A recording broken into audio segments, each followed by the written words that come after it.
The conference room felt like a prison cell as I watched 15 years of dedication crumble in front of me. My father's face had turned that particular shade of red I'd grown to dread, while my mother wrung her hands in her lap, avoiding eye contact.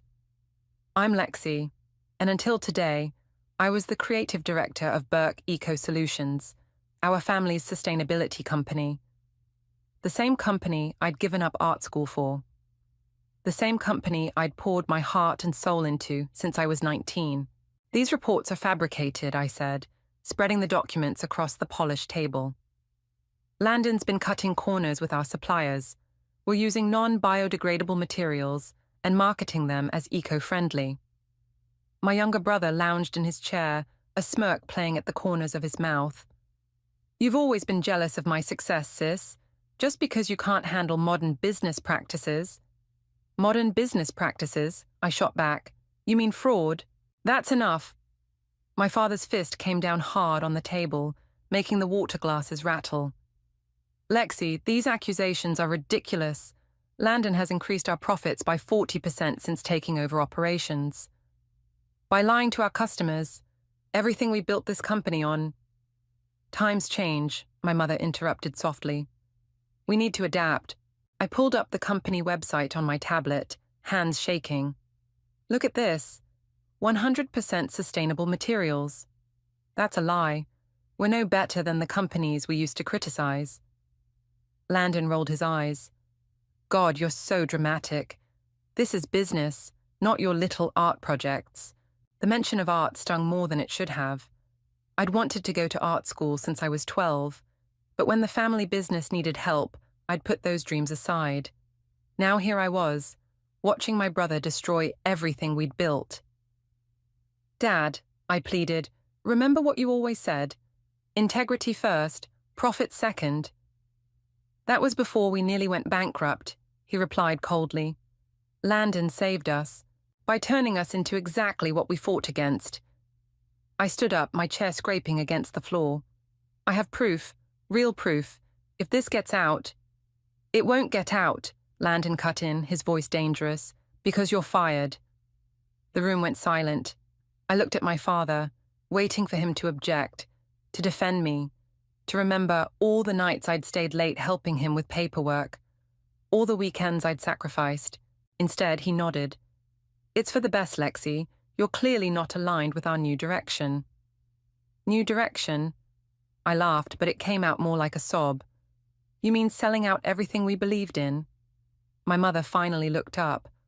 "Please, sweetie, don't make this harder than it needs to be." "I'm trying to save our company," I was shouting now, tears burning in my eyes. "Our reputation, our legacy. Security will escort you out," Landon said, already typing on his phone. "Clear your desk by 5. I looked at each of them, my mother's averted gaze, my father's stern disappointment, Landon's satisfied smirk. 15 years of loyalty, reduced to this moment. "You're making a mistake," I said, gathering my things. "When this comes out, and it will come out, you'll lose everything." My father stood, his voice ice cold. "Get out, Lexi. You're not our daughter anymore." The words hit like a physical blow. I straightened my spine, years of suppressed anger finally breaking free. "Fine. But remember this moment, Dad. Remember it when it all falls apart." I walked out of that conference room with my head high, past the shocked faces of employees I'd worked with for years. In my office, I didn't bother taking much, just my personal photos, my sketchbook, and a small potted succulent Riley had given me last Christmas. As security watched me leave, I heard Landon's voice behind me. "Don't forget to turn in your keycard, sis." I turned around one last time, meeting his eyes. "You know what, Landon? Keep it. You'll need a reminder of how things used to be when this house of cards collapses." The glass doors closed behind me with a final click. Standing on the sidewalk, clutching my sad little box of belongings, I should have felt defeated. Instead, I felt something else stirring. Determination, maybe. Or revenge. My phone buzzed. A text from Riley. "Heard what happened. Meet me at Cafe Luna in 20. Think I might have an interesting proposition for you." I smiled, wiping away the last of my tears. They thought they were ending my story, but maybe they were just giving me the push I needed to start a new one. And this time, I'd write it my way. Cafe Luna was packed with the usual afternoon crowd, but I spotted Riley immediately. She always stood out with her signature red blazer and no-nonsense posture, a remnant from her corporate days. As I approached, she pushed a steaming mug across the table.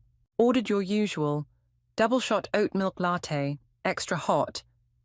"You're a lifesaver," I said, sinking into the chair, "though I could use something stronger." "Already ahead of you."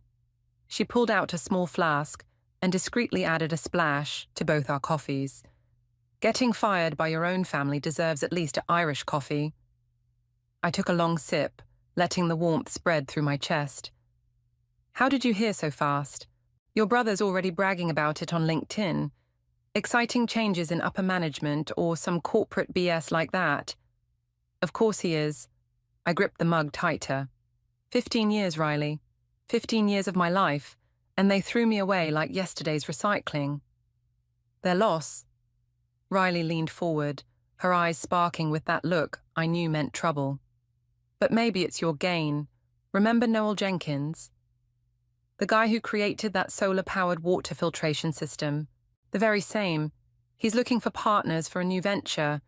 Sustainable products, but with a focus on design and artistry. The minute I heard what happened, I called him. My heart skipped. "Riley, I can't." "Yes, you can." She pulled out her tablet, sliding it across the table. "Look at this proposal. They need someone who understands both sustainability and aesthetics. Someone who can make eco-friendly products beautiful." I scrolled through the documents, my artist's eye catching on the preliminary designs.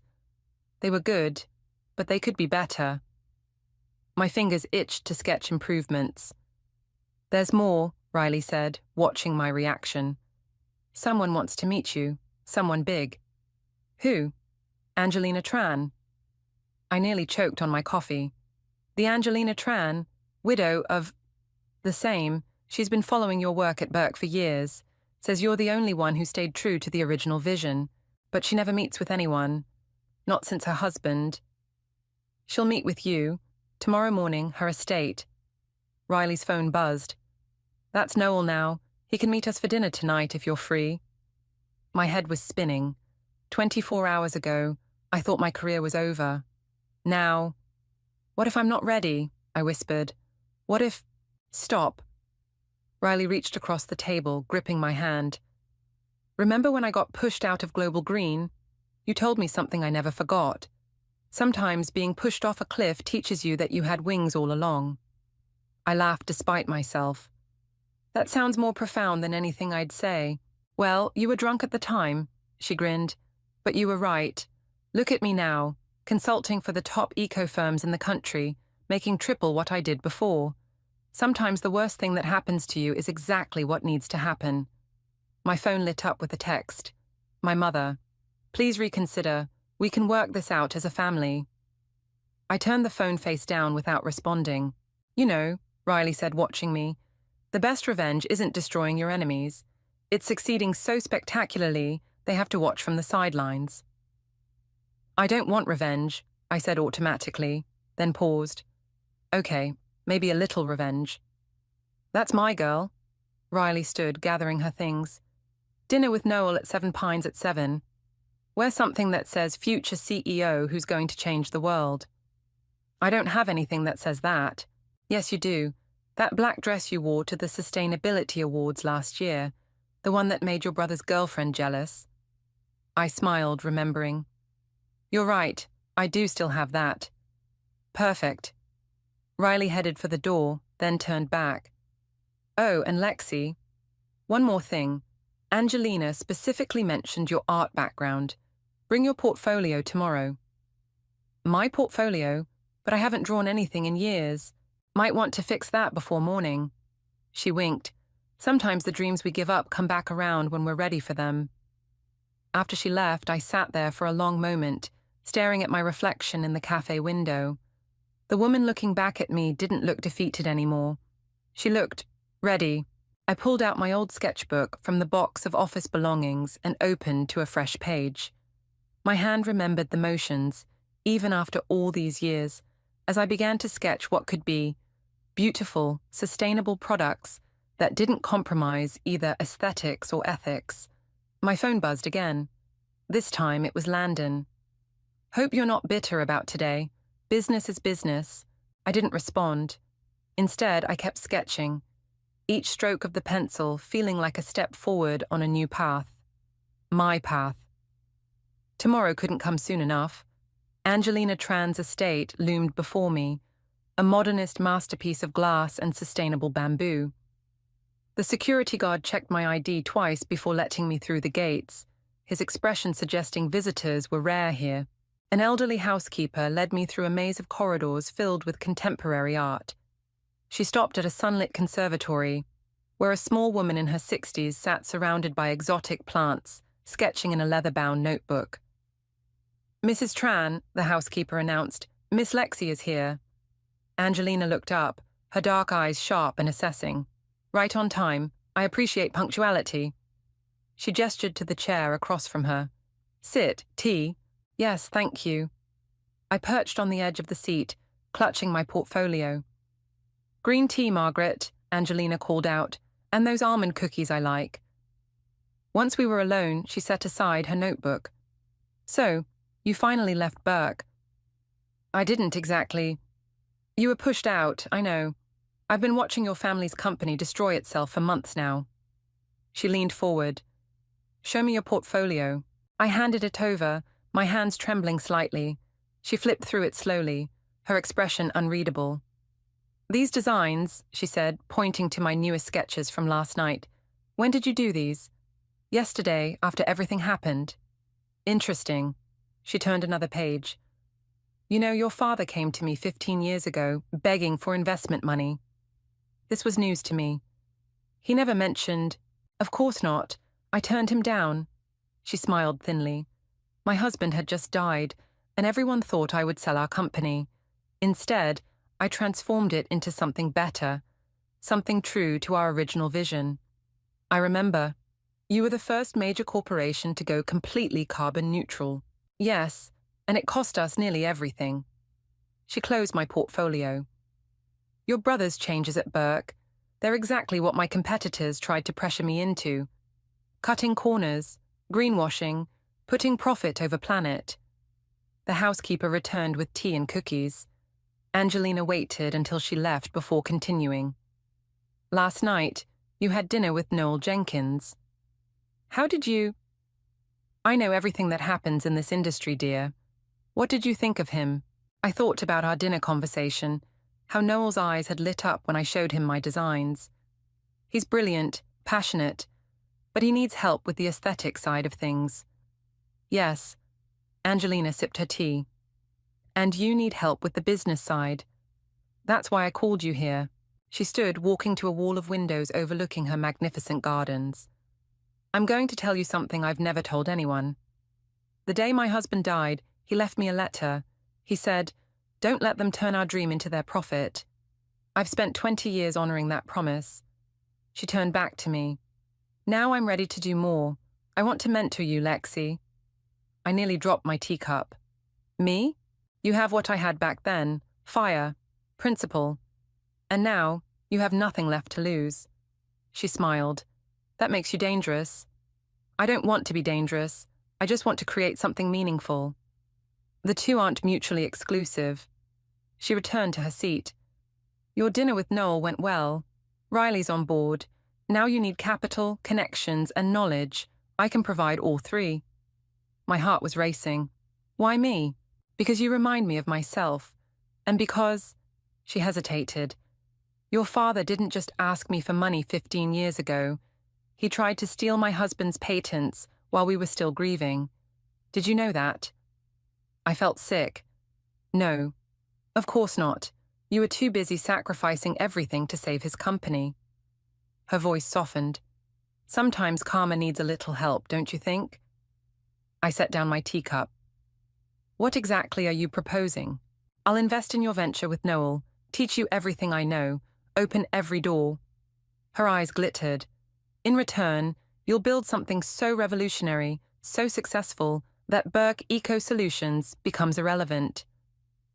You want me to destroy my family's company? No, dear.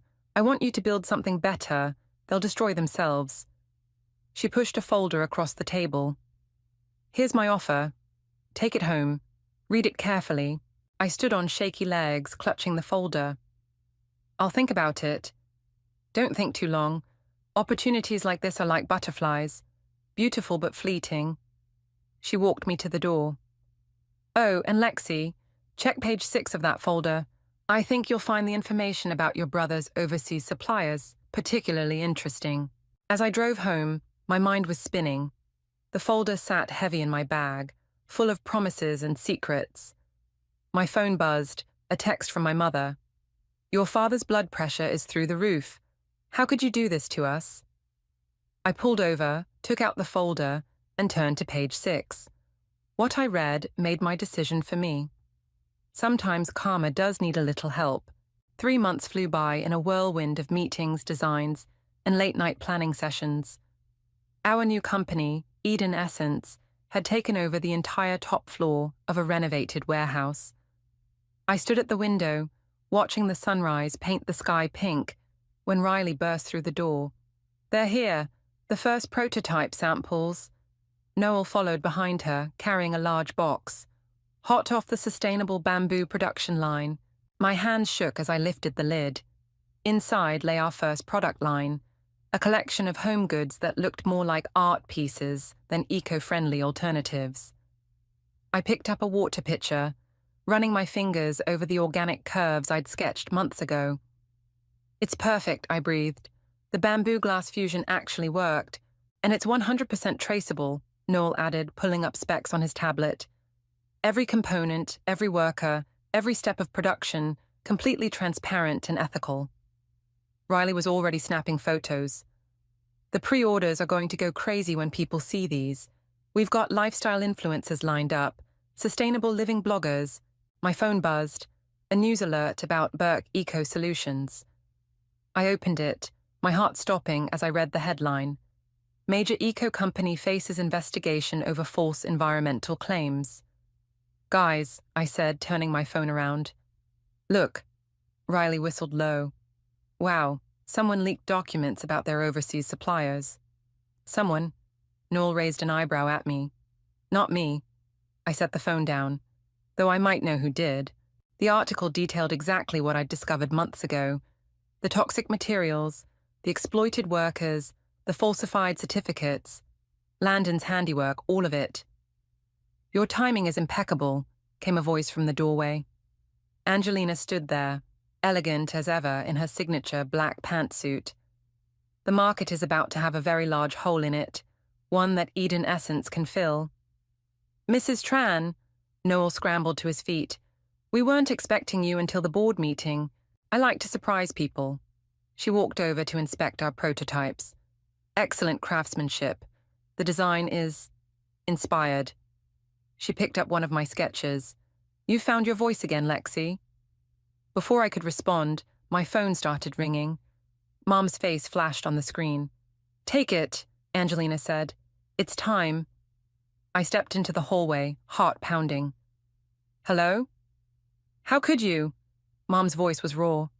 The FBI is here, Lexi. They're going through everything. I didn't. Your brother is being questioned. Your father's in the hospital. His heart, Lexi. His heart.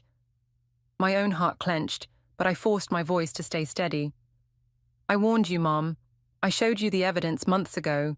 You chose not to listen. We're your family. No, I said quietly. You made it very clear I wasn't family when you chose Landon's lies over my truth. I ended the call and walked back into the office, where Riley was organizing our product launch presentation. You okay? She asked. Better than okay. I picked up one of our prototypes, a solar-powered lamp that looked like a piece of abstract sculpture. Let's change the world. The next few hours were a blur of activity. Our marketing team arrived, photographers set up shoots, and social media started buzzing with teasers. By afternoon, Jocker Eden Essence was trending. Look at this, Noel said, showing me his phone. The top comment on our preview post read, "Finally, eco-friendly products that don't look like eco-friendly products." Speaking of looking good, Riley called from her desk, "Wait until you see tomorrow's Business Weekly. They're running a feature on female entrepreneurs in sustainable tech." "Guess who's on the cover?" I groaned. "Please tell me you're joking." "Front page," Angelina confirmed, looking pleased. The former Burke Eco Solutions creative director, now revolutionizing sustainable design. The timing couldn't be better. My phone buzzed again. Landon this time. I declined the call. "You know," Noel said, studying our product line, "we should send a complete set to Burke Eco Solutions, as a professional courtesy." Riley snorted. "Professional courtesy my ass. You just want to twist the knife." "No," I said, an idea forming. "He's right, but not to twist the knife, to show them what they could have had if they'd stayed true to their principles." Angelina smiled that sphinx-like smile of hers. "Now you're thinking like a CEO." I looked around the room. At Riley's fierce loyalty, Noel's brilliant innovation, Angelina's steady guidance, and my own designs finally coming to life. This was what family should feel like. My phone lit up with another news alert. Burke Eco Solutions stock plummets amid scandal. I turned off my phone and picked up my sketchbook instead. Let's focus on tomorrow's launch. We've got a world to change. And for the first time since that day in the conference room, I felt nothing but gratitude for being pushed out. Sometimes you have to lose everything to find what you were meant to build. The launch party for Eden Essence was in full swing. Our renovated warehouse transformed into an eco-chic wonderland. Every major player in sustainable business was there, admiring our products displayed like museum pieces under soft, energy-efficient lighting. "Another magazine wants an interview," Riley said, appearing at my elbow with 2 glasses of organic champagne. "Forbes this time." I took a sip, watching the crowd. "How's the pre-order numbers?" "Off the charts. We've had to triple our production capacity." She grinned. "And Burke Eco Solutions just announced major layoffs." Before I could respond, a familiar voice cut through the crowd. "Lexi." My mother stood near the entrance, looking smaller than I remembered in her designer suit. The room suddenly felt too warm. "I've got this," Riley said, moving to intercept her, but I caught her arm. "No, let her come." Mom wound her way through the crowd, her eyes darting around the space. "This is impressive. What are you doing here? I needed to see you." She clutched her purse like a shield. "Your father's being indicted. Landon too. They're saying terrible things." "True things," I corrected quietly. "We need your help, your influence. If you could just speak to some people." "Mrs. Burke," Angelina's voice cut in smoothly as she appeared beside me. "How lovely to see you after all these years. I trust your husband's blood pressure has improved." Mum's face went pale. You did this." "No, your son did this. Your husband did this. I merely ensured the truth came to light." Angelina's smile was razor sharp. Karma, as they say, is a patient businesswoman. "We're family," Mum pleaded, turning back to me. "Doesn't that mean anything?" I set down my champagne glass. "It meant everything. That's why it hurt so much when you chose profit over principles, when you threw me away." "We didn't." "Yes, you did." I gestured to the space around us. "But look what happened. I found my real family. People who believe in the same things I do, who support each other instead of tearing each other down." A commotion near the door drew our attention.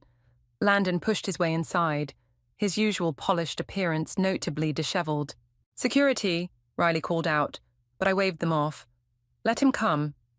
Landon stormed over, his face red. "Happy now, sis? Everything we built is falling apart."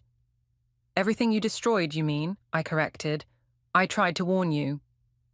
"Those documents were confidential. You had no right." "I didn't leak them, Landon, but I'm glad someone did."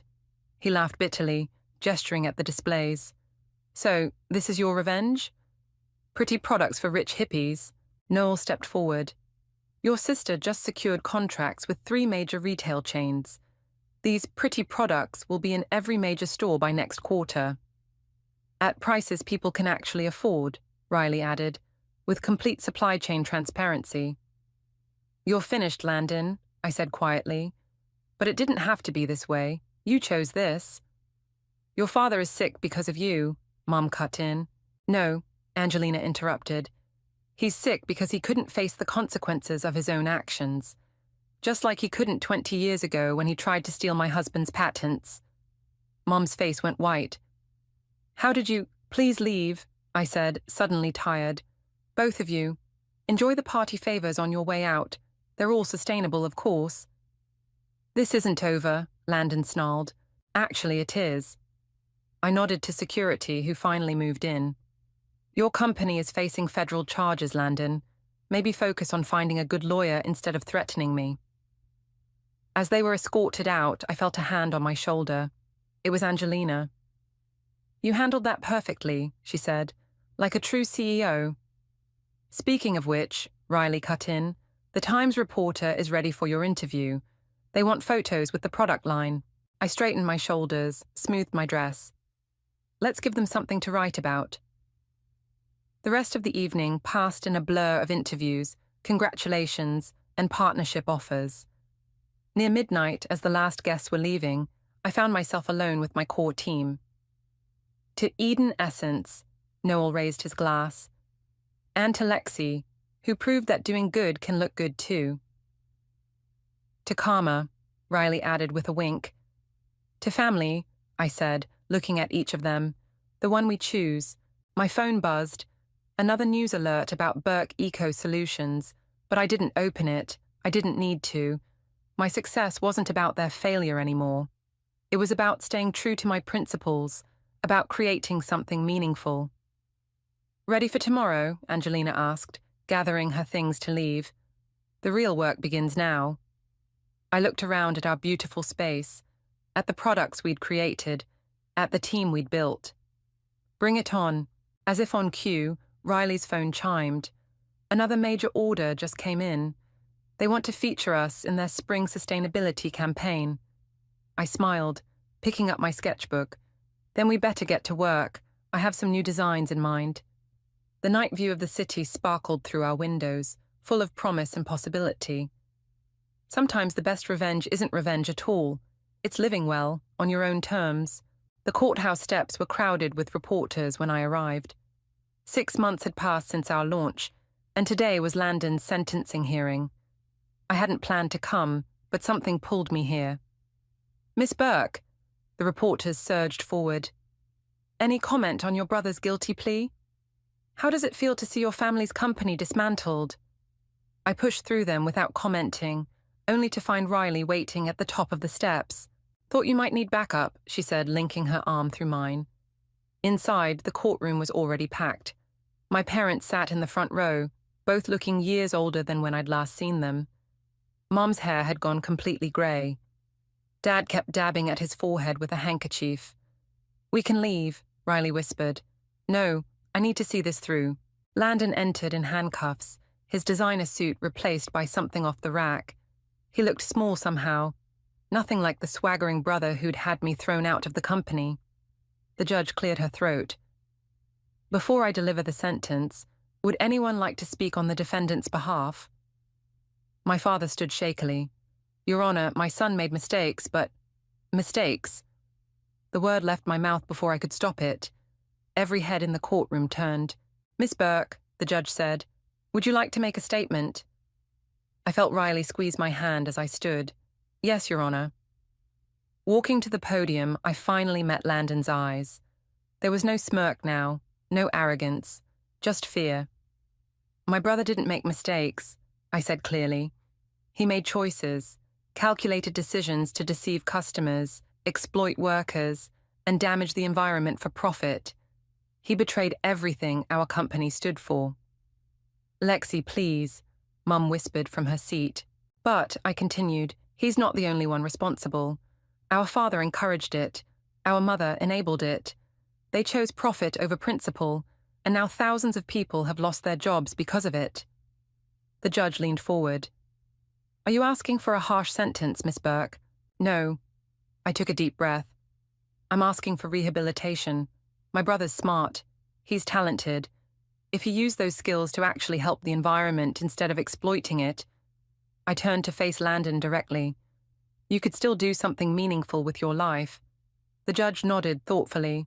After a moment, she spoke. Mr. Burke, please rise. Landon stood, his shoulders hunched.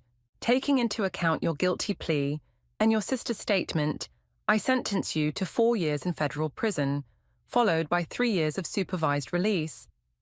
During that time, you will work with environmental cleanup initiatives. Additionally, you will pay restitution to all affected parties. The gavel came down with finality. As Landon was led away, he caught my eye one last time. I'm sorry, he mouthed. Outside, my parents were waiting. That was kind of you, Dad said stiffly, speaking for him like that. I didn't do it for him. I squared my shoulders. I did it because revenge doesn't solve anything. Building something better does. We've seen the news, Mom said quietly. Your company. It's everything ours should have been. Yes, it is. Maybe. Dad cleared his throat. Maybe we could talk. About the future. About rebuilding. No. The word came out gentle but firm. I'm not coming back to fix what you broke. I'm building my own legacy now. But we're still your parents, Mom pleaded. Yes, you are. And maybe someday we can have a relationship again. But not a business one. Never again. My phone buzzed. A text from Noel. Turn on CNBC now. Riley already had it pulled up on her phone. The headline made my heart stop. Eden Essence selected for Global Environmental Innovation Award. What's happening? Dad asked, trying to peek at the screen. Life, I said, smiling. Life is happening. Goodbye, Mum. Dad, take care of each other. Walking down those courthouse steps felt like walking into a new chapter. Riley linked her arm through mine again. You okay? Better than okay. I showed her another text, this one from Angelina. Come to the office. Time to discuss international expansion. Speaking of expansion, Riley grinned. Wait until you see the latest sales figures. We're not just beating Burke's old numbers, we're demolishing them. That's not what matters anymore. No? She raised an eyebrow. No. What matters is that somewhere, someone is using our products and realizing that doing the right thing can be beautiful too. We reached my car, where the media was still waiting. This time, I stopped. Miss Burke, what's your response to the verdict? I looked directly into the cameras. The only response that matters is action. Want to know what I think? Come to Eden Essence tomorrow. We're announcing something big. Riley laughed as we drove away. You're such a tease. They don't know about the solar project yet. They will tomorrow. I smiled, thinking of the designs waiting on my desk, of the future we were building. Sometimes the best way forward isn't looking back at all. The Global Environmental Innovation Awards ceremony buzzed with anticipation. I sat between Riley and Noel, trying not to fidget with my sustainable silk dress, a prototype from our new clothing line. Relax, Riley whispered. You've got this. Easy for you to say. You're not giving the keynote. Ladies and gentlemen, the MC announced, please welcome our next speaker, the CEO of Eden Essence, and this year's Innovation Award recipient, Lexi Burke. The applause felt surreal as I walked to the podium. Faces looked up at me expectantly. Industry leaders, environmental activists, and there, in the front row, Angelina nodding encouragingly. A year ago, I began, I sat in a conference room and watched everything I believed in crumble. My family's company, which had pioneered sustainable business practices, chose profit over principle. I lost my job, my family, and my purpose, or so I thought.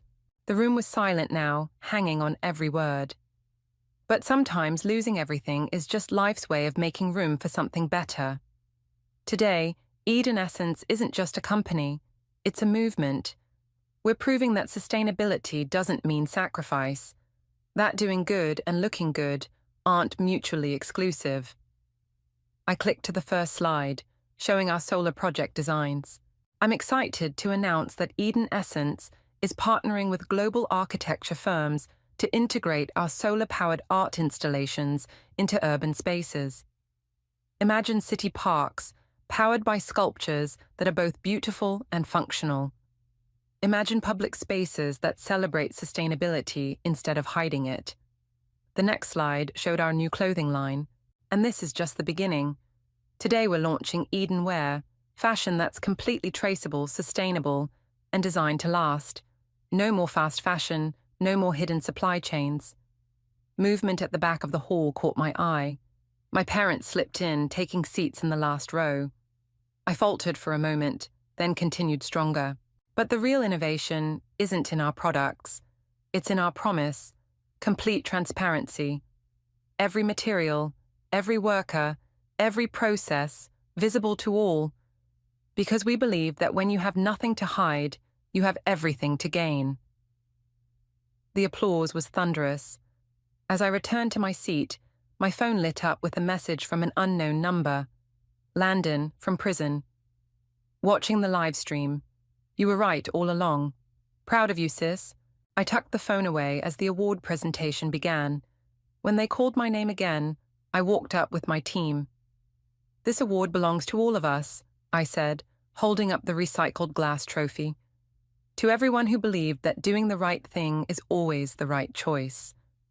At the reception afterward, Angelina appeared with a tall man in an impeccably tailored suit. Lexi, meet Marcus from Goldman Sachs. He's interested in taking Eden Essence public. My eyes widened. Public? But we're barely a year old. Your growth metrics are unprecedented, Marcus said. And your brand loyalty. I haven't seen numbers like these since Apple. Before I could respond, I felt a tap on my shoulder. Mum stood there, Dad beside her. Your speech, she said softly. It was beautiful. Thank you. I turned to introduce them to Marcus, but he and Angelina had tactfully disappeared. We've been following everything, Dad said. Your success, your innovations. You've built something remarkable. We were wrong, Mom added, about everything. We wanted to tell you that.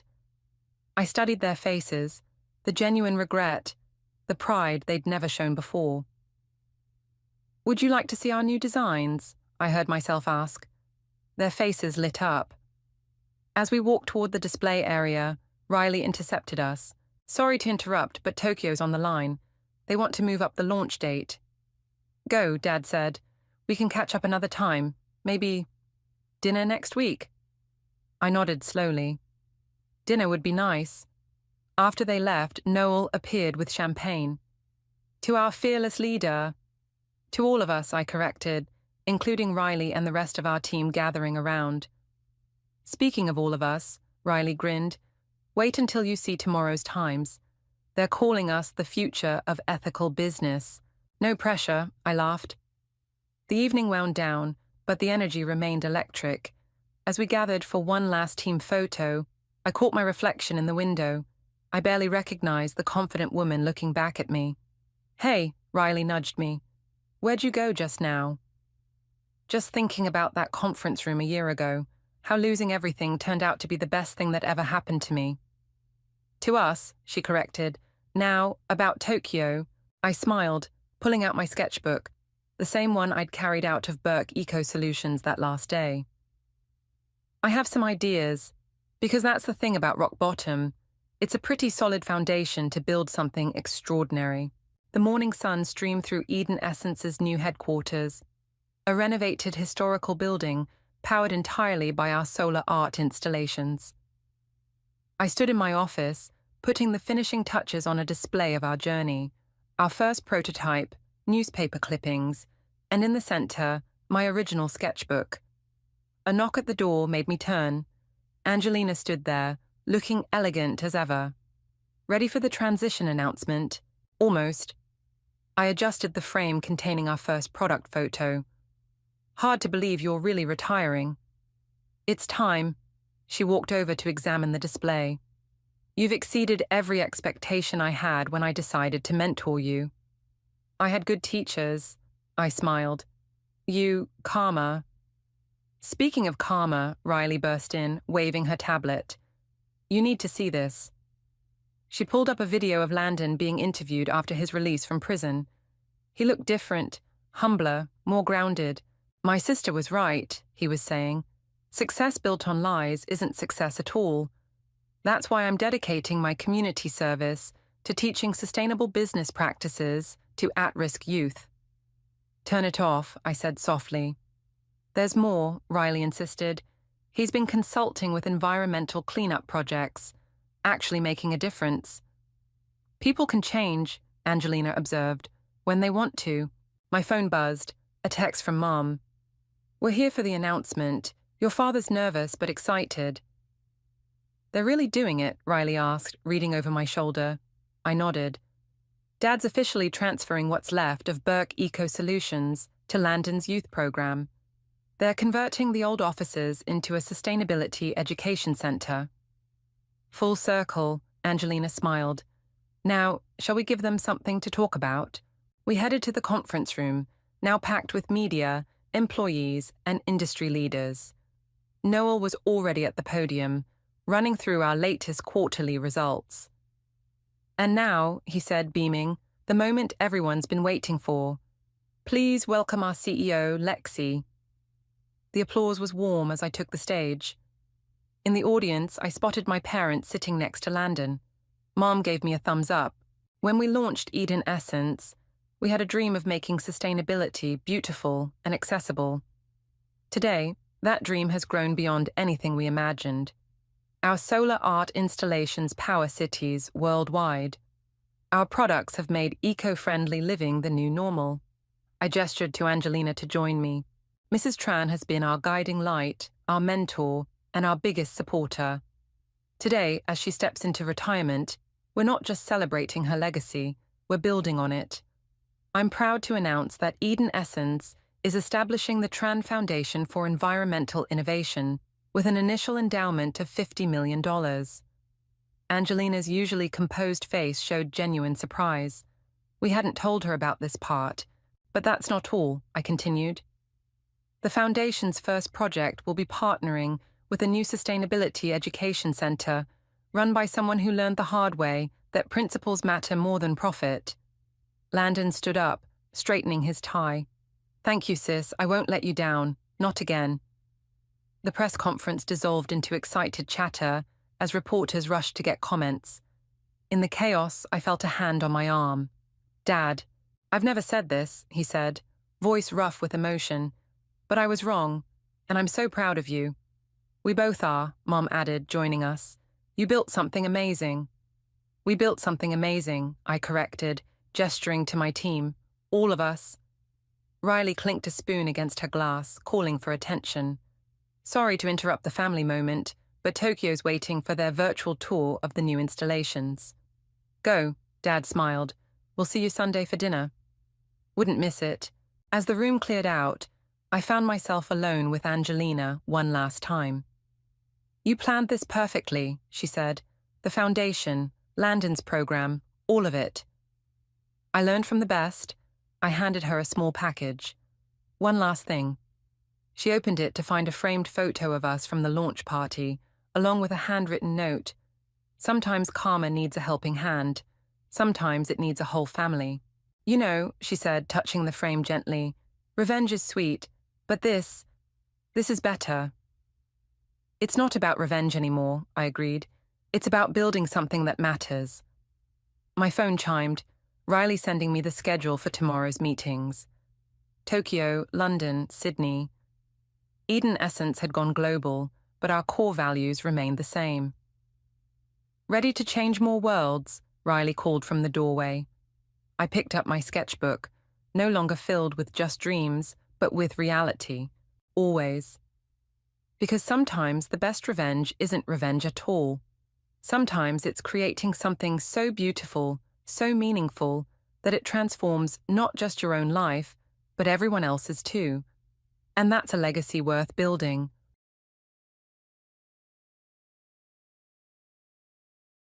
The sound of rain beating against the windowpane seemed to synchronize with Melissa Williams' heartbeat. She sat in the driver's seat, staring at her childhood home that she was visiting for the first time in 15 years. The white two-story house felt smaller than she remembered. "Mom, is this Grandpa's house?" Noah asked nervously from the back seat. The 9-year-old boy had never visited his maternal grandparents' home in his life. "Yes, Noah. This is where Mommy grew up." Melissa tried to smile, but her lips trembled. "Come on, let's get out. Grandma and Aunt Vanessa are waiting." Even as she unloaded their luggage from the car, Melissa's mind kept replaying the moment she had signed the divorce papers. Her 10-year marriage to Brian had ended because of his repeated infidelities. The final straw had been when she discovered his affair with a colleague. Noah took Melissa's hand, and they walked toward the entrance. Melissa took a deep breath before the door opened. "Melissa, you've finally arrived," Carol Carter greeted her daughter and grandson. She was dressed in a crisp dress, her dyed blonde hair perfectly styled. Her blue eyes scrutinized her daughter from head to toe. "You've lost weight. Divorce seems to suit you," she said with a light laugh. Melissa smiled vaguely. "Thank you for having us." "Hello, Grandma," Noah said in a small voice. Carol hesitated briefly before smiling at her grandson. "Well, Noah. You've grown much bigger than in the photos." She formally patted Noah's head. "Come on in. Vanessa and Lily are waiting." In the living room, Melissa's sister Vanessa was sitting on the sofa with her 11-year-old daughter, Lily. Vanessa was married to Richard, an investment banker, and lived a wealthy lifestyle. "So you've finally come, Mel," Vanessa said without standing up. "I heard things didn't work out with Brian." "That's too bad." There was no genuine sympathy in her tone. Melissa ignored her sister's sarcasm. "Lily, you've grown so much." Lily, with perfect blonde hair and blue eyes like her mother, was wearing what looked like expensive clothes. "Hello, Aunt Melissa," she greeted formally before returning her attention to her cell phone. "Lily, this is Noah. Your cousin," Vanessa said. "Noah, Lily is at the top of her class at school. Her teachers have high expectations for her." Noah timidly said, "Nice to meet you." Melissa gently put her arm around her son's shoulders. "Noah is very good at music," Melissa said proudly. "His teacher says he has talent." "Well, that's wonderful," Carol said, but there wasn't a trace of interest in her voice. "But talent alone won't put food on the table. Does Brian pay proper child support?" Melissa took a deep breath. "Yes, more or less.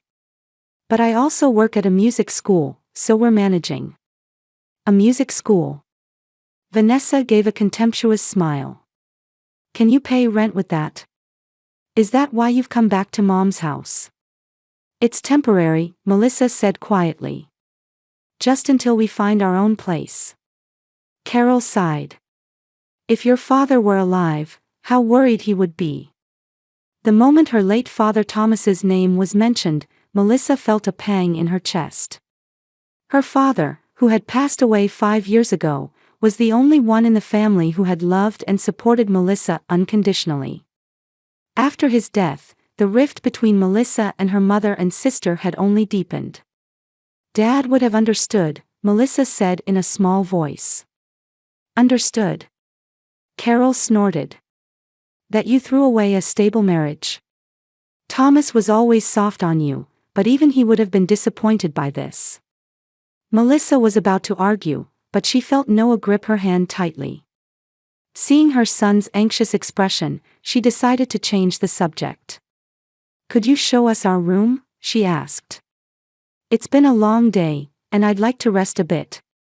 "Yes, of course," Carol stood up. "Bring your luggage. I'll show you." As Melissa and Noah began climbing the stairs with their bags, Vanessa called from behind, "Mel, Richard and I stay here every weekend, so don't touch our room." Melissa nodded without turning around. The house had 5 bedrooms, her parents' master bedroom, Melissa's former room, Vanessa's former room, and 2 guest rooms. Surely they would be assigned to one of the guest rooms. Carol climbed the stairs, walked down the hallway, and stopped in front of a small door. Melissa couldn't remember this place. Here it is. Carol opened the door. It's a bit cramped, but should be enough for the 2 of you. Beyond the door appeared a narrow staircase. The attic? Melissa asked in confusion. No, the storage room, Carol said matter-of-factly. Lily is using your old room, and Vanessa and her husband use another guest room. I've turned the other guest room into my hobby room. Melissa was speechless. After she had left, her family had completely erased her existence. A sad certainty spread through her heart that from the moment her father Thomas had passed away, she had lost her place in this house. No one noticed the change in Melissa's expression and squeezed her fingers tightly with his small hand. Melissa looked at her son and smiled faintly. It's okay, Noah, she said quietly. This is just temporary. As they climbed the narrow stairs, Melissa tried to recall her childhood memories of this storage room. She must have been here a few times. With her father Thomas, looking for old Christmas decorations, or packing away things she no longer needed before going to college. But she had never imagined she would end up living here. Be careful, Noah, Melissa called to her son from behind. The staircase was dimly lit, and the wood creaked. After climbing the last step, Carol opened a small sliding door. Dusty air flowed out toward the 3 of them. Carol pressed a switch on the wall, and a dim light bulb illuminated the room. Here it is, Carol said flatly. It needs a bit of cleaning. Melissa and Noah were speechless as they looked around the room. It was a rectangular space about 15 tatami mats in size, with various boxes and furniture haphazardly stacked under a slanted ceiling. At first, Melissa thought dust-covered curtains were covering the windows, but on closer inspection, there were no windows at all. The wallpaper was peeling off the walls, and a worn carpet covered the floor. There's no window, Melissa finally managed to say. Of course not, this is a storage room, Carol answered matter-of-factly. But there is a ventilation fan. She pointed to a small rotary fan. It gets hot in summer, so I've left a fan for you. Melissa tried to take a deep breath but coughed from the dust. Noah also gave a small cough. There's an old bed in the corner, Carol continued. I've also set up a folding bed, so the 2 of you can use them. Let me know if you need anything, and I'll prepare it within reason. Mom, is this going to be my room? Noah asked anxiously. His large brown eyes were filled with fear and confusion. Carol looked down at her grandson and smiled thinly. Be grateful you have a place to stay. It's good enough to have a roof over your head and protection from the rain and wind. Melissa pulled her son close. It's okay, Noah. With a little fixing up, it'll be a nice room. She tried to sound cheerful, but her voice trembled slightly. Footsteps were heard on the stairs, and Vanessa poked her head in. She surveyed the space and wrinkled her nose slightly. Oh, this old storage room brings back memories, Vanessa said. Remember when Dad used to lock us in here when we misbehaved? Melissa frowned. Dad never did that. Maybe not to you, Vanessa said coldly. You were Daddy's favorite. Carol turned to her grandson. Noah, would you like to see Lily's room? It's a very pretty room. Noah looked up at Melissa. Melissa nodded slightly and gently pushed her son's back. Go ahead. I'll be back soon, okay? After watching Carol and Noah descend the stairs, Vanessa immediately changed her attitude. Listen, Mel, she said in a low voice. Honestly, I never thought you would come here. I thought you had more self-respect. Self-respect? Melissa asked with an incredulous expression. I had no choice. Brian said he wouldn't pay for anything besides child support, and my salary alone isn't enough to rent an apartment. That's why I told you that you should have pursued a proper profession instead of being a music teacher. Vanessa folded her arms. I had built my own career even before I married Richard. I don't regret the path I've chosen. Melissa looked straight at her sister. And for Noah, I'll overcome any difficulty. How touching, Vanessa said sarcastically. But face reality. You failed. You lost a good husband, and now you're living in a storage room. And Noah. She paused. I feel sorry for him. Compared to Lily, he's a pitiful child. Melissa felt her cheeks flush with anger, but she held it back. Noah is a wonderful child. Don't think of him as pitiful. Of course, that's what you would think, Vanessa shrugged. But let me tell you one thing. Our child comes first. In this house, Lily is the most important. If you don't like it, you can leave. At that moment, Noah's footsteps could be heard coming up the stairs. Melissa quickly composed her expression. Noah returned with Lily, whose face bore a bored expression. Mom, Lily's room is amazing. Noah said excitedly. It has pink walls, a big bed, and even a TV. Is that so? Melissa smiled. How lovely.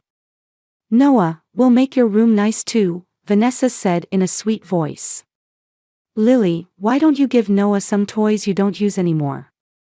Lily shrugged. Sure. The baby ones. Noah's face clouded over. Melissa took her son's hand and squeezed it tightly. At that moment, Noah said, Mom, there's something over there, pointing. In front of a large closet in the corner of the room, old clothing cases were stacked.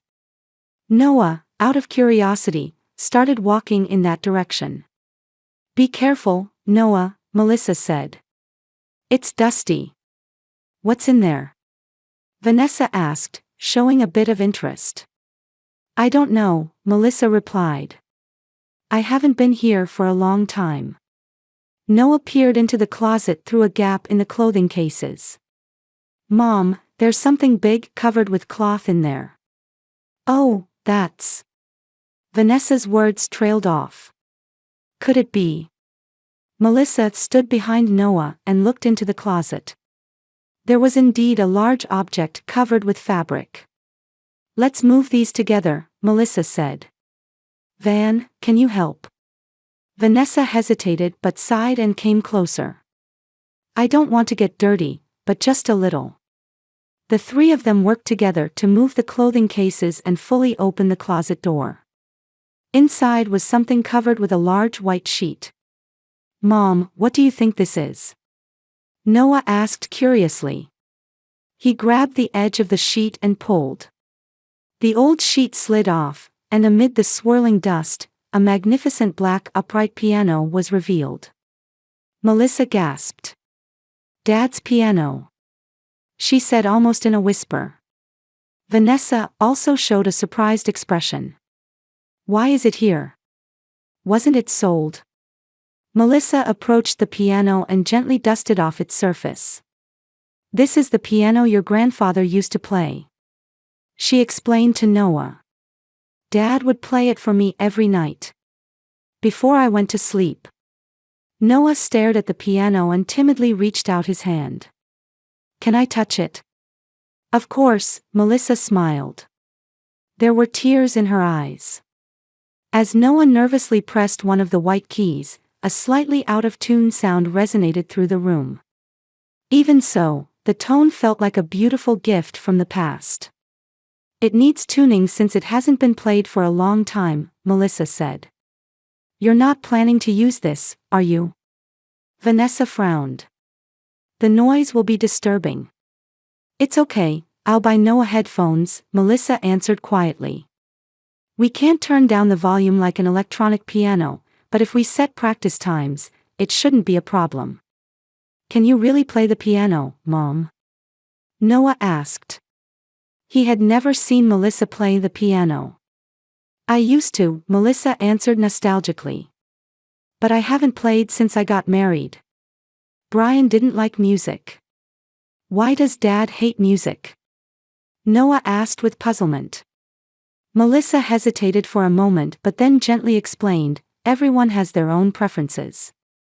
Vanessa looked at her watch and said, I have to go now. Lily, it's dinner time. Let's go downstairs. Lily obediently followed her mother, but at the door, she turned back and waved a small hand, saying, see you later, Noah. After mother and daughter had left, Melissa and Noah stood quietly in front of the piano. Melissa placed her hands on the keys and played a familiar melody. Though the sound was a bit off, it was still beautiful. Wow, Mom! Noah exclaimed in admiration. Teach me too. Melissa looked at her son and, for the first time that day, smiled genuinely. Of course. We'll start little by little tomorrow. She looked around the room. This windowless, cramped, dusty storage room. However, with the discovery of the piano, this place was beginning to transform from a mere shelter into a space with new possibilities. That night, after a simple dinner, Melissa and Noah lay down on the two beds they had been given.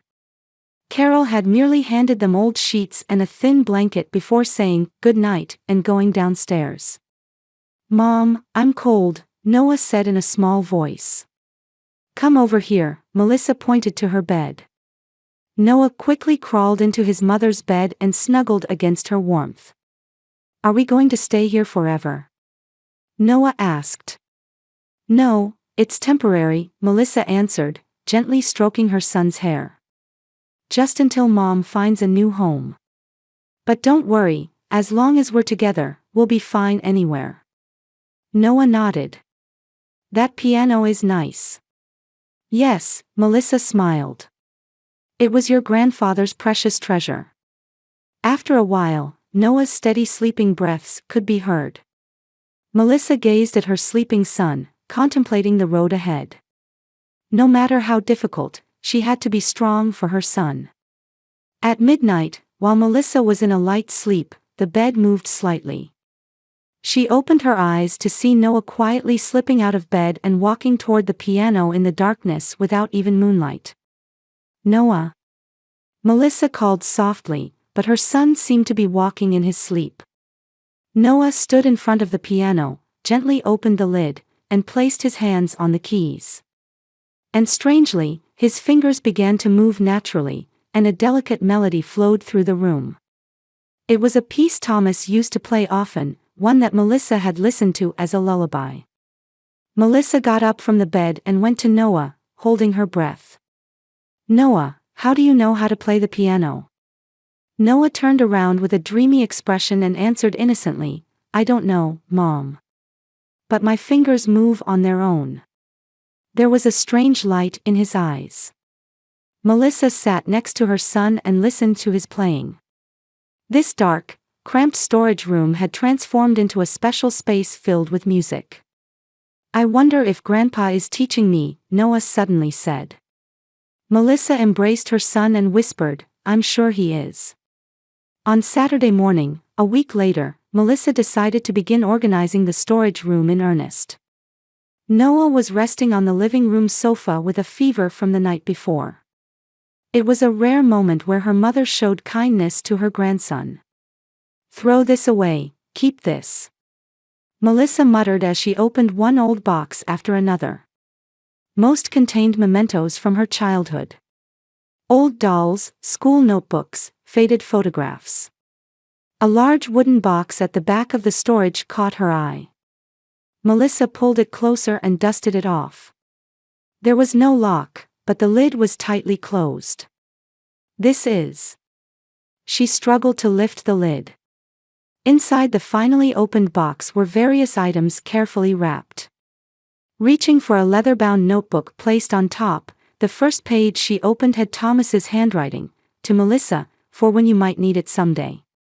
Tears welled up in Melissa's eyes. Her father had thought of her and left something for her. As she flipped through the notebook, there were descriptions and origins of each item. Paintings, an old clock, antique jewelry, first editions. All items her father had collected over the years. "Melissa, the tea is ready," Carol's voice suddenly called from the stairs. "Thank you, Mom.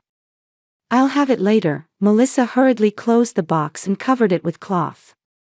She decided to investigate this discovery more thoroughly later. That evening, Noah's fever had subsided, and he headed to the piano as usual. What surprised Melissa was how much her son improved day by day. His fingers glided elegantly over the keys as if he had been practicing for years. "Noah, how did you learn this?" Melissa asked, sitting beside her son. "I don't know," Noah answered innocently. "My fingers move by themselves. I hear the music in my head." The following Wednesday, Vanessa brought her friend David Morrison. David was a reputable music teacher who taught at the local music school. As they entered the house, piano music flowed down from upstairs. "Wonderful playing," David stopped and said. "I didn't know Lily was taking piano lessons." Vanessa was momentarily lost for words. "Well, actually. No, it's not," Lily interjected honestly. "That's Noah. Aunt Melissa's son." David showed a surprised expression. "How old is he?" 9, Vanessa answered grumpily. "May I listen?" David was already heading toward the stairs. Melissa was accompanying Noah's practice in the storage room when she heard a knock at the door. Noah was playing Chopin's Nocturne. Despite some minor mistakes, his expressiveness was incredible for a 9-year-old child. "Excuse me for interrupting," David entered the room. "I was drawn in by the magnificent playing." Melissa stood up and said, "Please come in." Vanessa and Lily followed. "Is this Noah?"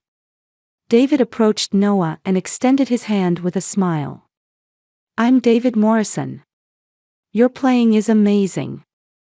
Noah smiled back, a bit shyly but proudly. "Is he taking lessons?" David asked Melissa. "No, actually." Melissa explained the situation. How they had found her father's piano, how Noah mysteriously could play, and how he had rapidly improved over the past 2 weeks. David turned back to Noah and asked, "Would you play a bit more for me?" Noah nodded and began playing the first movement of Beethoven's Moonlight Sonata. When the performance ended, the room fell silent. David's eyes showed surprise and emotion. "This is genius," he whispered. "That's an exaggeration," Vanessa said sarcastically. "Just because he's practiced a little." "No, this is innate talent," David said with a serious expression. "He has perfect pitch, and almost no technical issues." "Would it be all right if I offered lessons?" Melissa opened her mouth in surprise. "But the money." "Don't worry," David waved his hand. "Talent like this shouldn't be buried. I'll teach him for free." That night, Melissa made a decision. She would have the contents of her father's box appraised. According to her father's notebook, these weren't just mementos, but a valuable collection. And her father had entrusted these to Melissa. The next weekend, after sending Noah to his lesson with David, Melissa selected a few items from her father's box and headed to an antique appraisal shop in a nearby large town. Appraiser Robert Jenkins widened his eyes behind his glasses and said, "This is a remarkable find. Especially this painting, it's undoubtedly an early work by a renowned artist. And this pocket watch, from the 19th century and extremely rare." Melissa listened to the appraiser's words with gratitude for this insurance her father had secretly prepared for her. According to the appraisal results, even just a few pieces were worth far more than she had anticipated. "The total amount will require more investigation, but it will be substantial," Robert said. On her way home, a light of hope kindled in Melissa's chest. Her son's talent and her father's legacy. These two might open a path to a new life for her and her son. When she returned home, David was engaged in an enthusiastic conversation with Noah. "Melissa, wonderful news," David said with shining eyes. "I've recommended Noah for the city's music competition. He'll definitely win a prize." Noah was looking at his mother with an excited expression. "Can I enter, Mom?" Melissa gently stroked her son's hair with a smile. "Of course." The next day, while Melissa was out at work, Carol offered to help clean the storage room. Noah was having a lesson at David's studio. "Thank you, Mom," Melissa said with some surprise but gratitude. "That helps a lot." After Melissa had left for the music school, Carol immediately went up to the storage and began searching for the wooden box her daughter had been concerned with recently. Vanessa, who had been drinking coffee in the living room, followed. "Is it really there? Something valuable?" Vanessa asked in a low voice. "I don't know, but Melissa has been sneaking out and coming back suspiciously cheerful," Carol answered while searching the dusty shelves. "Ah, could this be it?" She found a heavy wooden box, and the two opened it. Inside were carefully wrapped antiques and Thomas's notebook. "It's Dad's notebook." Vanessa flipped through the pages and widened her eyes. "Look, Mom. It says all these are valuable items. And..." She read on and her expression changed. "He's leaving everything to Melissa." "What?" Carol snatched the notebook with an unbelieving face. Thomas did such a thing. The two brought out the contents of the box one by one and carried them to the guest room. In the afternoon, when Melissa returned home, she discovered her mother and sister arranging the antiques on a table in the guest room. "What are you doing?" Melissa asked with a trembling voice. "Ah, Melissa," Carol turned around. "We found some lovely things. Family treasures. Those were left to me by Dad," Melissa said quietly but firmly. "What are you talking about?" Carol frowned. "These belong to the house, so they belong to the whole family." "You read Dad's notebook," Melissa stepped forward. "Those are presents for me. After I provided a place for you to stay, you want to monopolize the house's possessions." Carol raised her voice. "You came back with nothing after your divorce. What more do you want?" Vanessa interjected, "We have rights too. Dad wasn't just your father." Melissa picked up the notebook and read aloud her father's words. "Melissa, these are yours alone. I hope they will be a stepping stone for your new life." "That's forged," Carol dismissed it. "Thomas wouldn't do something so unfair." At that moment, the doorbell rang, and David brought Noah back. Noah's face was radiant, but as soon as he entered the house, he sensed the tense atmosphere. "What's wrong, Mom?" Noah asked anxiously. David, also sensing the situation, asked, "Is something the matter?"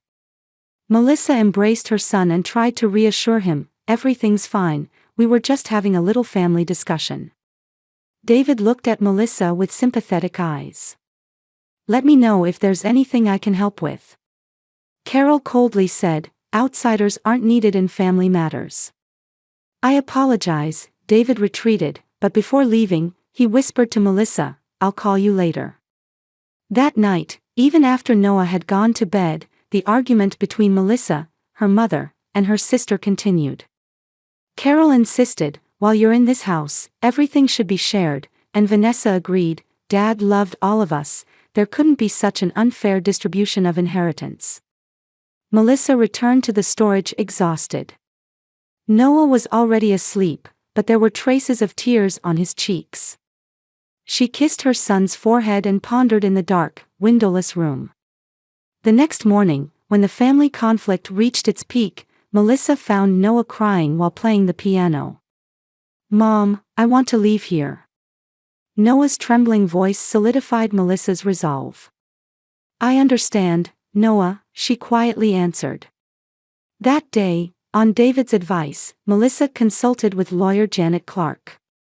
Janet authenticated Thomas's handwriting and confirmed that it had legal effect as Thomas's will. Simultaneously, she began arrangements to sell some of the antiques to prepare a deposit for a small apartment. "This is legally sound," Janet said. "Your father clearly intended this as a gift to you." 3 days later, when Melissa returned home with legal documents, there was a change in Carol's attitude. Shown documents proving that the antiques were Melissa's property, the old woman's lips trembled. "Melissa, I don't want to lose you," Carol suddenly said tearfully. "I was just afraid. Afraid that you would leave and never come back." Melissa was surprised by her mother's change, but her decision remained unchanged. "Mom, Noah and I need a fresh start." "But where will you go?" Carol asked anxiously. "David introduced me to a place," Melissa answered. "A small apartment near the music school. It's convenient for Noah's lessons, and I can work there too." Vanessa still maintained her cold attitude, but Lily seemed sad to part with her cousin Noah. "Noah, can I come visit sometimes?" she asked with an unusually sincere expression. On moving day, Carol quietly handed Melissa an old album. "These are photos from your childhood. Take them with you." Melissa took the album and lightly kissed her mother. "Thank you, Mom." When loading the luggage into the car, Melissa had arranged for the piano to be transported as well. "It was a challenge to get it out of the storage, but it's worth it," David said while helping. Finally, Melissa returned to the storage room alone to reflect on the past 2 months. They had been difficult days, but also a turning point for her and her son. It was also a place where she had felt her father Thomas's love and guidance. "Thank you, Dad," Melissa whispered. "With your gifts, we can start a new life." When they arrived at the small apartment, Noah ran around excitedly. "There are windows. Mom, look, I can see the sky." Melissa watched her son with a smile. A new path had opened before them. 2 years after opening her music school, Melissa's studio had become a reputable place in the area. Melissa saw off her last student and gazed at her reflection in the windowpane. Confidence dwelled in her eyes, and her hair had grown to her shoulders, adding elegance. This small business, started with the proceeds from selling the antiques, had succeeded beyond her expectations. "Well done," David approached from behind and gently placed his hand on Melissa's shoulder.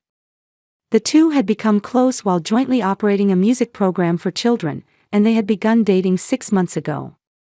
"I'm looking forward to Noah's concert," David smiled. "Yes, his first solo performance," Melissa answered proudly. Now 11 years old, Noah was making his mark at the music school and was being invited as a soloist at regional concerts.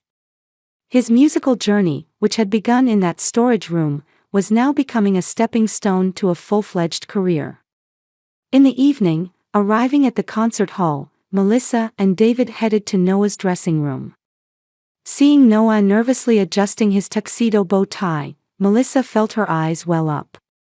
"Nervous?" she asked her son. "A little," Noah answered honestly. "But my fingers remember, so I'll be fine." As the performance time approached, Melissa and David headed to their seats. Entering the hall, Melissa gasped. In the back rows, she saw Carol. For 2 years, Melissa had barely been in contact with her mother. She only occasionally heard updates through Lily. She never expected Carol to come to Noah's concert. As the performance began and Noah appeared on stage, the venue fell silent. The moment he sat at the piano and played the first note, Melissa's heart swelled with pride. The beautiful melody of Chopin's Ballade No. 1 resonated throughout the hall. When the performance ended, the audience gave a standing ovation. Seeing Noah bow deeply, Melissa couldn't hold back her tears. After the concert, Melissa faced Carol in the lobby. At their first reunion in 2 years, both were at a loss for words. "It was a wonderful performance," Carol finally spoke. "Noah's talent is genuine. Thank you, Melissa answered quietly. Your judgment was correct, Carol admitted. Thomas might have known. What about Vanessa? Melissa asked. She's struggling, Carol sighed. Richard's business failed, and they divorced. But she's too proud to ask for help. Melissa nodded. How's Lily? She talks about you often, Carol smiled. She seems to keep in touch with Noah. On Christmas Eve, Melissa gathered the courage to invite Carol to her new home. From the living room window, a snowy landscape was visible, and the flames from the fireplace softly illuminated the room. Carol teared up watching Noah play on the piano brought from the former storage room. How proud Thomas would be if he could see this, Carol whispered. Melissa smiled quietly. Dad was watching all along. That's why he guided us to that storage room. Outside the window, snow began to fall quietly, giving a sense of hope for the new year.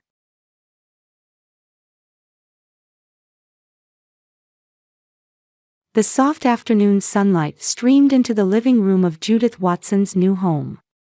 As she watered the houseplants by the window, she glanced at the clock. It was almost time for Amy to return from school. It had been 2 years since her remarriage. Judith was gradually getting used to her new family arrangement with her husband Mark and her 12-year-old stepdaughter Amy. Before marriage, she had worked as a nurse at a hospital, but now she focused on community volunteer work. The reading program she ran for children was her particular pride. The sound of the front door opening was followed by Amy's voice saying, "I'm home." "Welcome back, Amy. How was school today?" Judith came out of the living room and took Amy's school bag. "It was okay, I guess," Amy replied with a slight shrug. She was tall, with long brown hair and large blue eyes inherited from her late mother. She was a smart and kind child, but she had become more introverted since losing her mother to illness 4 years ago. "What about homework? Your father will be late today, so shall we finish it while making dinner together?" Amy nodded and headed toward her room. Judith watched her go and smiled. Though their relationship had improved significantly since the beginning, Amy still hadn't completely opened up to her. Mark Watson was the vice president of a real estate development company and a dedicated professional. After losing his beloved wife, he had managed to raise his only daughter while maintaining his career. He met Judith at a charity event at Oak Ridge Academy, the school Amy attended. Oak Ridge Academy was the most prestigious private school in this affluent suburban area. Amy attended on a scholarship, and recently she had begun spending time with a new friend, Caitlin Morrison. Caitlin Morrison was a prominent figure at school, and her mother Carol was a member of the school board with considerable influence in the community. The Morrisons were an established family in the area, and Carol's husband was a partner at a major law firm. While preparing dinner, Judith asked Amy about school. "How are things going with Caitlin?" she asked while chopping vegetables. "Fine. She's really popular. Since she chose me as her friend, everyone started talking to me too," Amy replied, looking up from her math homework. "That's wonderful. Do you have any plans for the weekend?" "Caitlin invited me to her house on Saturday." "Is that okay, Mom?" Judith smiled. "Of course. I'll call Carol to get the details." Mark returned home just as dinner was almost ready. He looked tired, but his face brightened when he saw Amy. "How was your day, Princess?" He placed a light kiss on Amy's head. "I told you not to call me Princess anymore." "I'm not a child," Amy protested with reddening cheeks, though her eyes were smiling. During dinner, Mark talked about his new project, and Judith shared events from her volunteer work. Amy occasionally joined the conversation but mostly listened quietly. After dinner, Amy went to take a shower, and Judith and Mark relaxed on the sofa with glasses of wine. Don't you think she's become a bit brighter lately? Judith asked softly. Mark nodded. Yes, it's good that she's made a friend in Caitlin. She used to spend a lot of time alone. Carol Morrison seems a bit difficult to approach, but it's good that the children are getting along. The Morrisons are influential in the community. Having a good relationship with that family wouldn't be bad for Amy, Mark said from a practical perspective. Judith frowned slightly. Is that what matters? Isn't it more important that Amy finds real friends? Mark took her hand. Of course it is. But realistically speaking, having good connections will help her in the future. Their conversation was interrupted by the sound of Amy coming down the stairs. She was already in her pajamas, holding a book. I have to present in literature class tomorrow. Will you let me practice? She asked, looking somewhat nervous. Of course. What book is it? Judith made space beside her on the sofa. The Secret Garden. It was my real mother's favorite book, Amy said awkwardly. Judith felt a small pang in her heart but didn't show it. It's a lovely book. I read it when I was a child too. Go ahead, let me hear you. Amy began to read, and her voice gained confidence with each page. Mark watched his daughter proudly, and Judith smiled gently. In this moment, they felt that even if they weren't perfect, they were certainly becoming a family. When the living room clock struck 9, Amy yawned. Time for bed, Judith said gently. Amy nodded and stood up. Good night, Dad, she hugged Mark. Good night, Princess. Amy, Mark corrected himself with a laugh. Amy turned to Judith.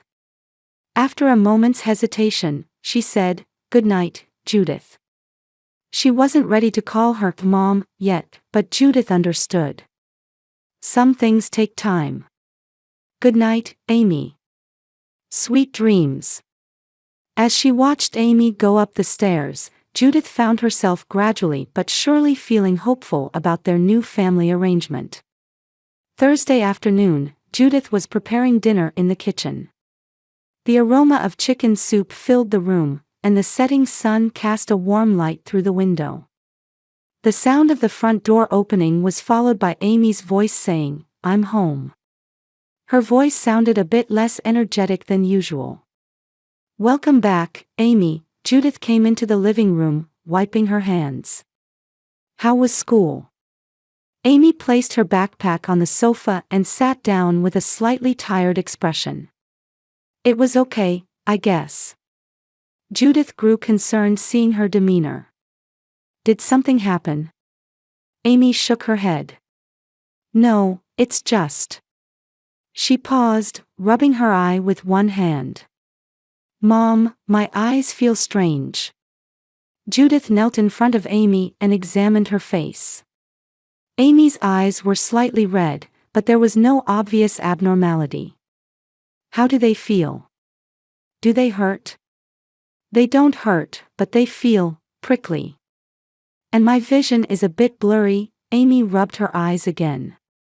Judith gently took Amy's hands, saying, Don't rub them too much.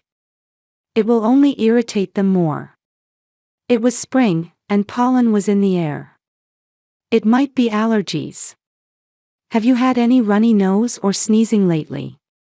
Amy tilted her head thoughtfully. No, not really. I see.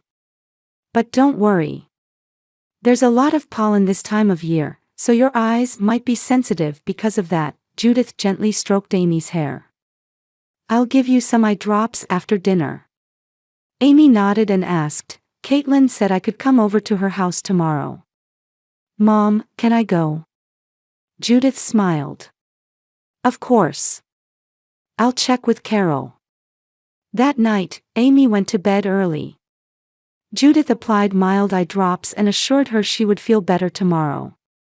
However, after Amy was asleep and Mark returned home, she confided her concerns. I'm worried about Amy's eyes. I think it's just allergies, but... Mark shrugged.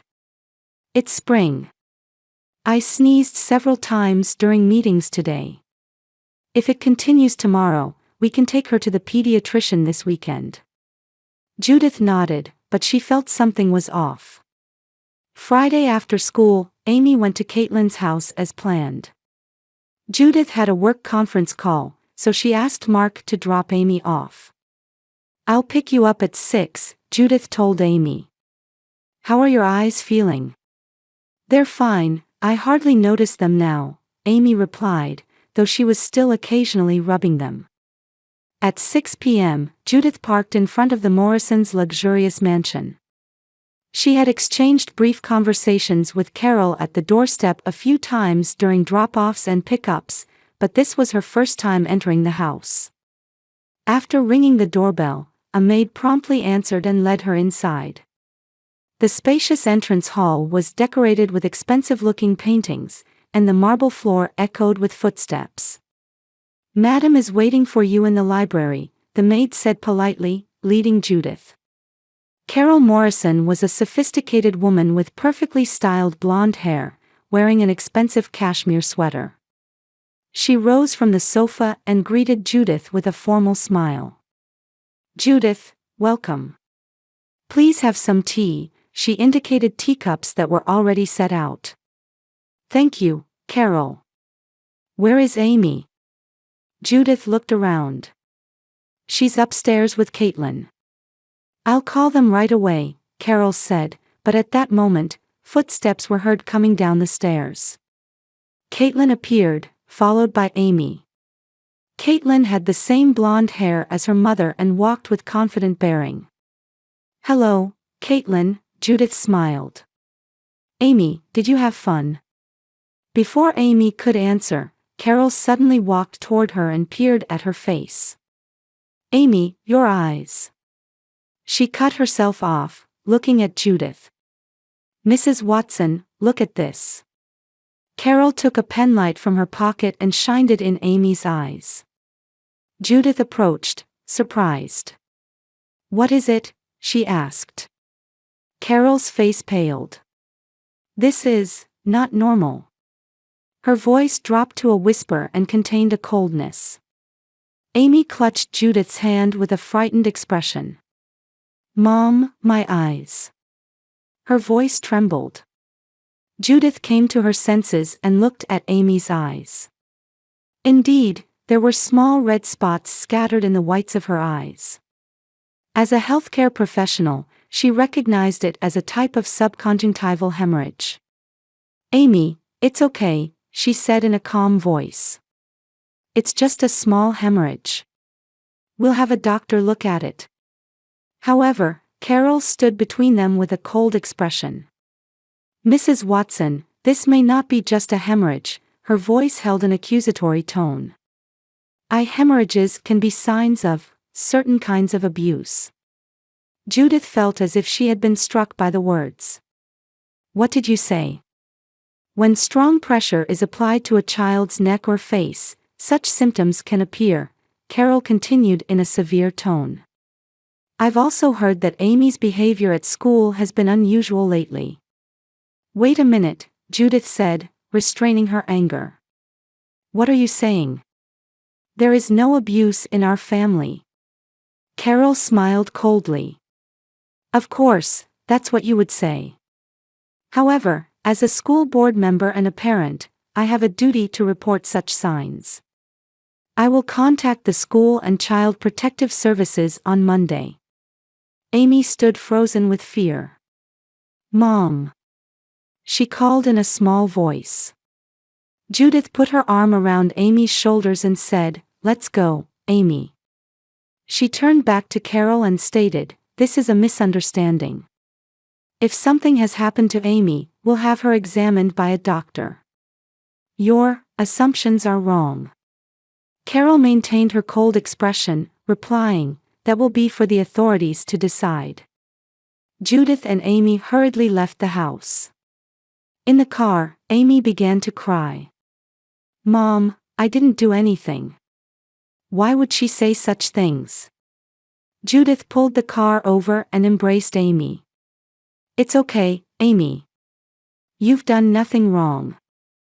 We'll uncover the truth." When they arrived home, Amy immediately ran to her room.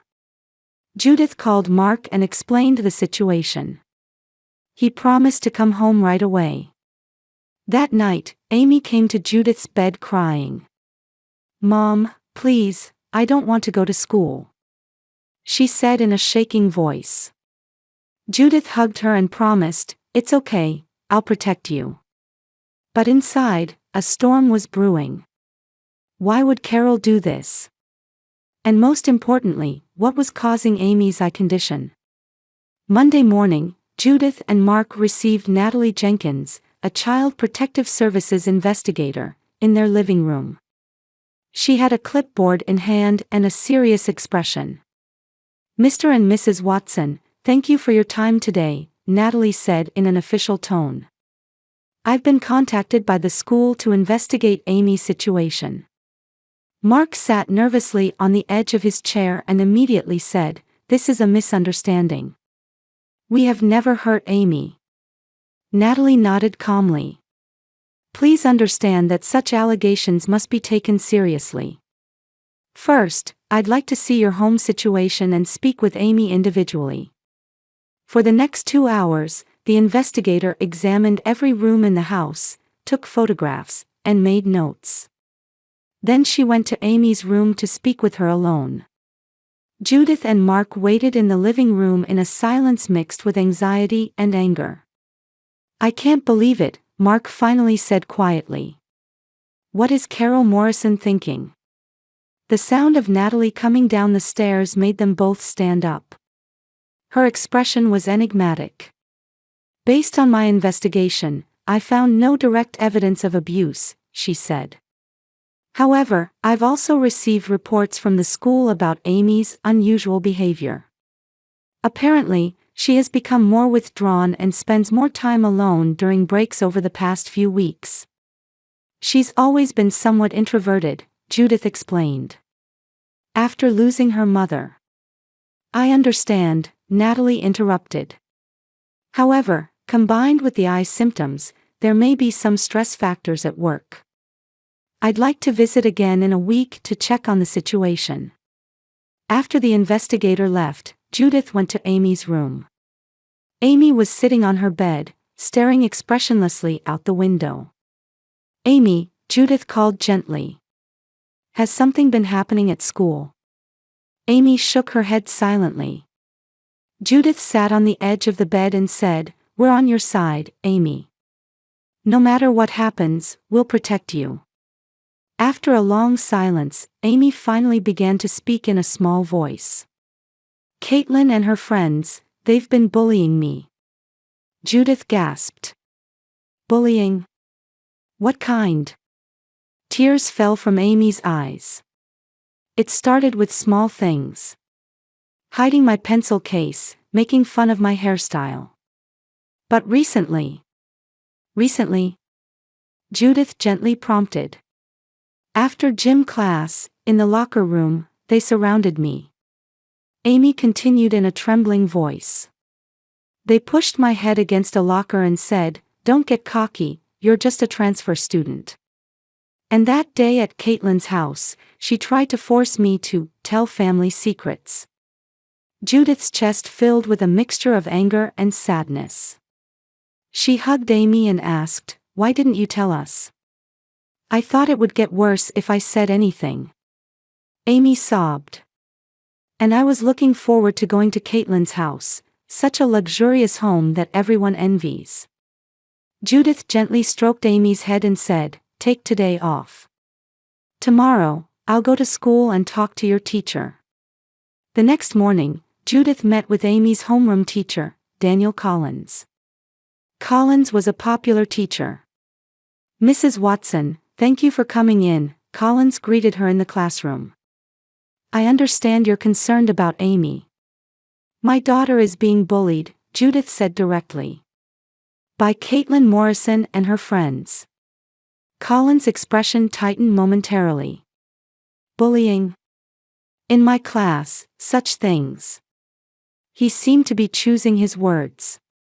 Could it just be minor disagreements between children? Disagreements? Judith said with an incredulous expression. She had her head pushed against a locker. That's what caused the eye hemorrhage. I'm very sorry, but, Collins interrupted her. Amy is a child with a vivid imagination, so she might be exaggerating the situation. Besides, the Morrison girl is an exemplary student. Judith felt her body trembling with anger. Are you saying my daughter is lying? That's not what Collins faltered. I just think we need to look at the situation from all perspectives. I understand, Judith said coldly. If the school won't take this issue seriously, we'll consider other options.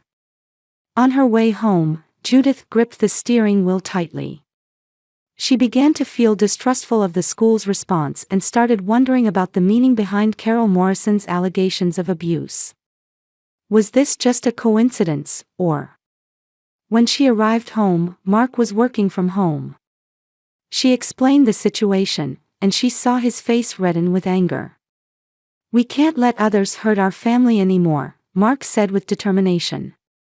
Let's uncover the truth together. That night, they talked late into the night, planning how to resolve the situation. Tomorrow, they would begin their own investigation. Wednesday afternoon, Judith parked in front of Oak Ridge Academy's main gate. It was the after-school pickup time, and many parents had come to meet their children. She had deliberately chosen this time. Amy was still absent today. Mark had taken her to a pediatric ophthalmologist, who diagnosed subconjunctival hemorrhage and confirmed it was caused by some form of trauma. The doctor's certificate would be important evidence going forward. Judith got out of the car and observed the children coming out one after another. She matched faces with names she had researched in advance, looking for her target.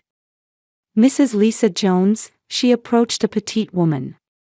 I'm Amy Watson's mother. Could we talk for a moment? Lisa Jones showed a surprised expression but quickly indicated understanding. Of course. I know you're concerned about your daughter. My daughter Olivia is in the same class. The two began their conversation at a nearby cafe. Lisa looked around several times and spoke in a hushed voice. To be honest, many children are afraid of Caitlin's group. Especially new transfer students or those from less affluent families tend to be targeted. So there are other victims, Judith confirmed. Lisa nodded. Last year, an Asian transfer student was severely bullied and eventually transferred to another school. The school tried to cover everything up to avoid publicity. Why doesn't anyone stand up? Judith couldn't contain her indignation. Lisa gave a bitter smile. Carol Morrison is one of the school's biggest sponsors and has a strong voice on the board. Many parents fear that if they go against her, their children will be disadvantaged at school. That day, Judith met with 3 other parents and heard similar stories. Not just Amy, but multiple children had experienced various forms of bullying from Caitlin and her group. In the evening, when Mark returned home, Judith shared the information she had gathered. It wasn't just our problem. This is systematic bullying, and the school is turning a blind eye. Mark frowned. But why did Carol counter with allegations of abuse? I have an idea, Judith said. There's another parent I plan to meet tomorrow. She might know something. The next day, Judith met with Bethany, the mother of Amy's classmate Zach Miller. Bethany was a former teacher at Oak Ridge who had resigned a year ago. The relationship between Mr. Collins and Carol Morrison was a subject of rumor within the school, Bethany spoke quietly. They were sitting face to face in Bethany's kitchen. Many teachers noticed their unusually intimate relationship. But no one made it public. You mean they were having an affair? Judith asked in surprise. Bethany nodded. Carol had a great influence over Collins, forcing him to turn a blind eye to anything related to her daughter. When I tried to report this to the principal, Carol spread various rumors to damage my reputation, and I eventually had to resign. Judith felt all the pieces starting to connect. So when Amy's eye symptoms appeared, she preemptively accused us of abuse. She's a woman who will stop at nothing to protect her daughter, Bethany warned. If you're going to confront her directly, you should gather solid evidence. With these words in mind, Judith and Mark planned their next move. First, they gently persuaded Amy to record the details of the bullying. Amy was scared at first, but feeling her parents' support, she gradually began to tell everything. The incident in the locker room was the direct cause of her eye symptoms. Caitlin and two of her friends surrounded her and pushed her face against a locker door. With the words, "Don't think a poor kid like you can be friends with us." Also, according to what a boy had heard, Caitlin had told her mother that she wanted to get Amy kicked out of school.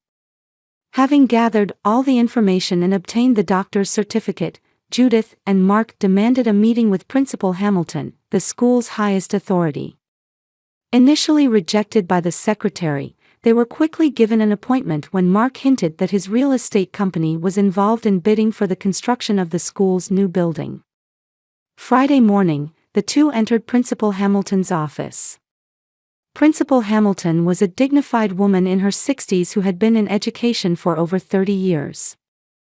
"Mr. and Mrs. Watson, thank you for coming in," she said formally. "Is there something concerning your daughter?"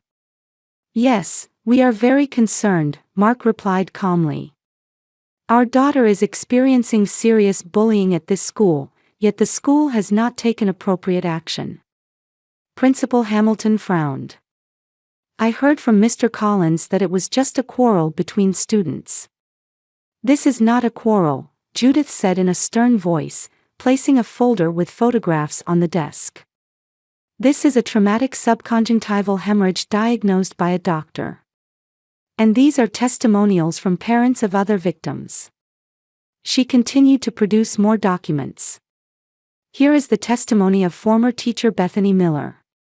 It details the inappropriate relationship between Mr. Collins and Mrs. Carol Morrison, and how they covered up the bullying." Principal Hamilton's complexion changed. "These allegations are very serious. An investigation will be necessary." "Of course, please investigate," Mark said. "However, if the school does not respond appropriately, we are considering providing this evidence to the media."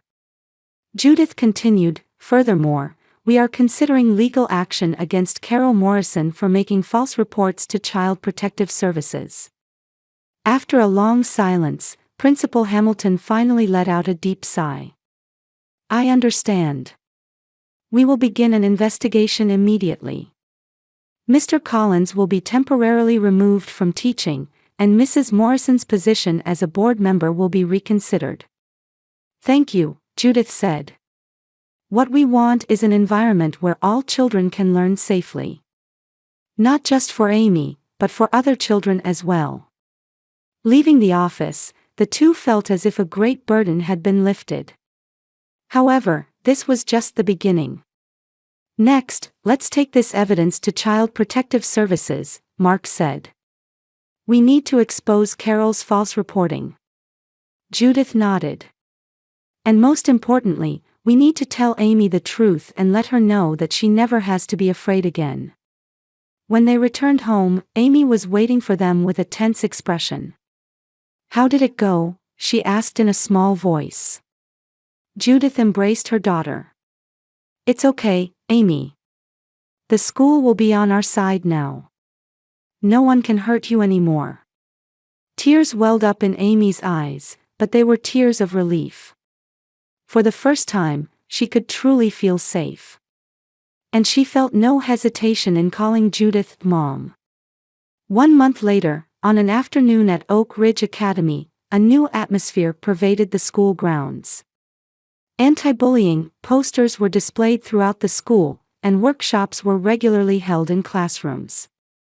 Judith parked her car at the school gate, waiting to pick up Amy.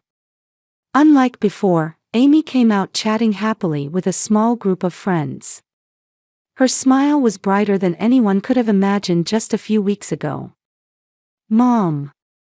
Amy jumped into the car and excitedly said, "My science fair project passed the first round of judging." "Congratulations, Amy," Judith said, genuinely pleased. "Dad will be so happy too." On the way home, Amy talked about her new friends Sophia and Hannah. Sophia was good at science, and Hannah loved music. Both had previously kept their distance from Caitlin's group. The school's investigation results were swift. Mr. Collins was suspended and later resigned.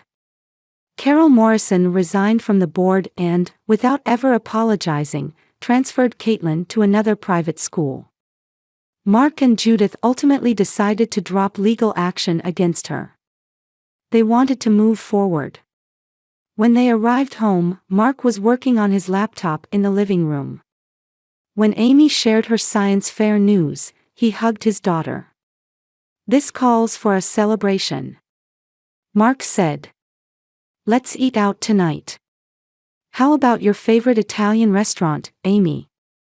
During dinner, the three laughed and enjoyed their conversation. Everyone felt that the family bond had deepened since before.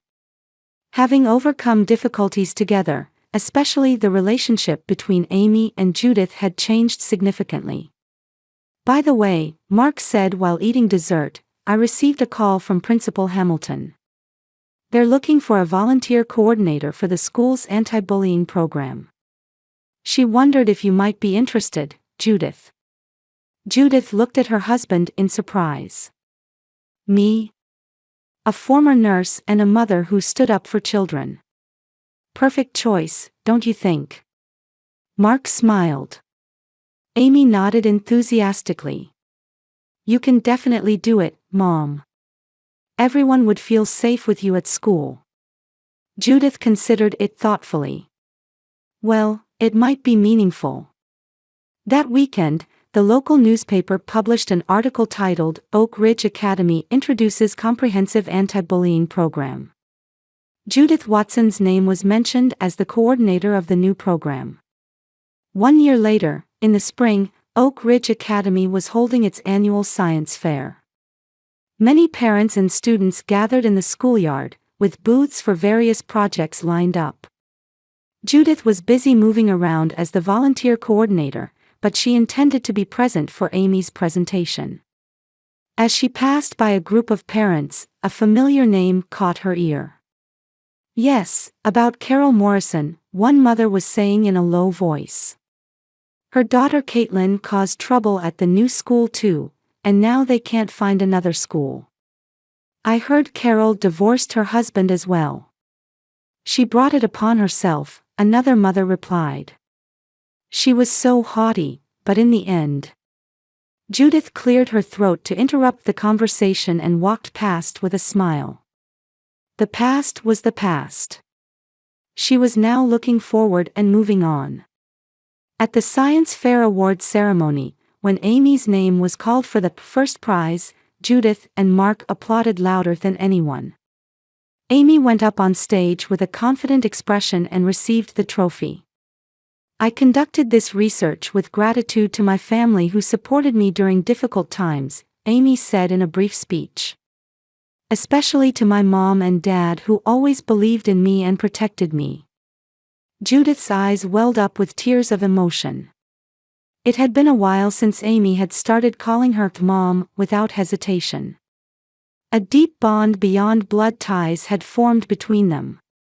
On the way home, Amy sat in the back seat, gazing at her certificate with a peaceful smile. Mark took Judith's hand and said in a quiet voice, "We're really fortunate." Judith nodded. "Yes. Family isn't necessarily just about blood ties. It's bound by love and trust."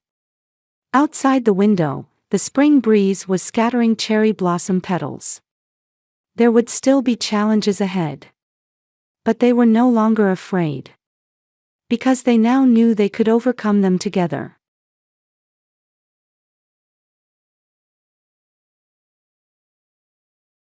Emma, did you change your clothes? Did you pack your lunch? Mary Johnson called out while quickly preparing breakfast in the kitchen during the busy morning rush. 6-year-old Emma, wearing her small backpack, responded energetically from the living room.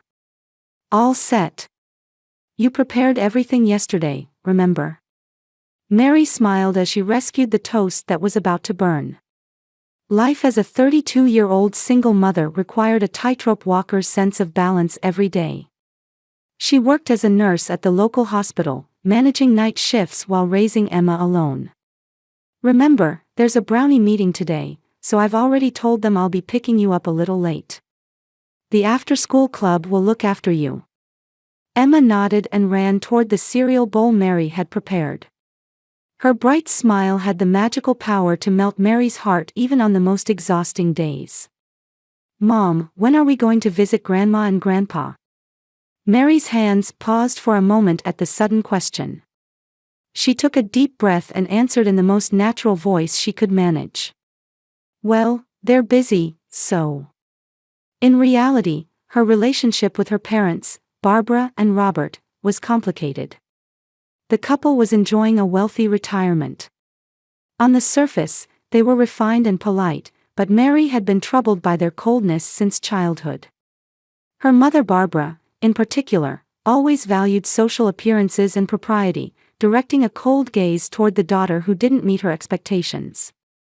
When Mary became pregnant at 18 and the child's father wouldn't take responsibility, Barbara's first reaction was, "How embarrassing." Robert maintained his silence, simply hiding behind his newspaper. In the end, they provided minimal assistance for the sake of keeping up appearances, but it always came with conditions and criticism of Mary's choices. Grandma and Grandpa love Emma. Just in their own way. Mary hated lying to her daughter. But it was difficult to make a child understand the complexities of adult relationships. She wanted to keep Emma's relationship with her grandparents pure, even if she herself suffered from that relationship. In contrast, Mary's sister Caroline was her parents' favorite. She always made choices that met their expectations, graduating from a prestigious university, becoming a corporate lawyer, and marrying the right person. Barbara and Robert proudly talked about Caroline and displayed her photos in their living room. Meanwhile, photos of Mary and Emma were only small frames placed on a shelf where visitors couldn't see them. Mary's smartphone rang with a call from the hospital. A colleague was requesting a shift change. She sighed deeply. The additional shift meant much-needed income, but it also meant less time with Emma.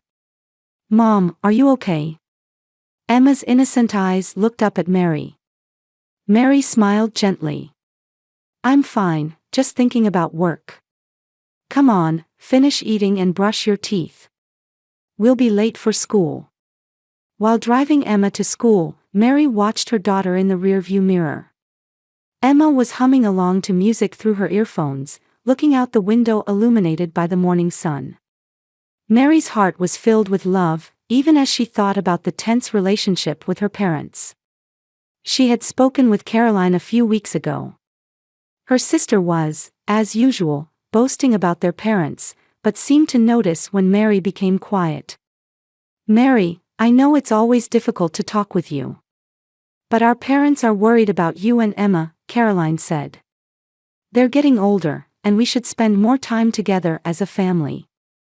Emma is a wonderful child, they'd like to know her better." Mary gave a wry smile. "Caroline, don't you remember what my childhood was like? How critical Mom was, how indifferent Dad was. They practically disowned me when I got pregnant." Caroline frowned. "The past is the past, Mary. They've changed. They want to know Emma better." Mary nodded silently. She understood that her sister couldn't comprehend her experience.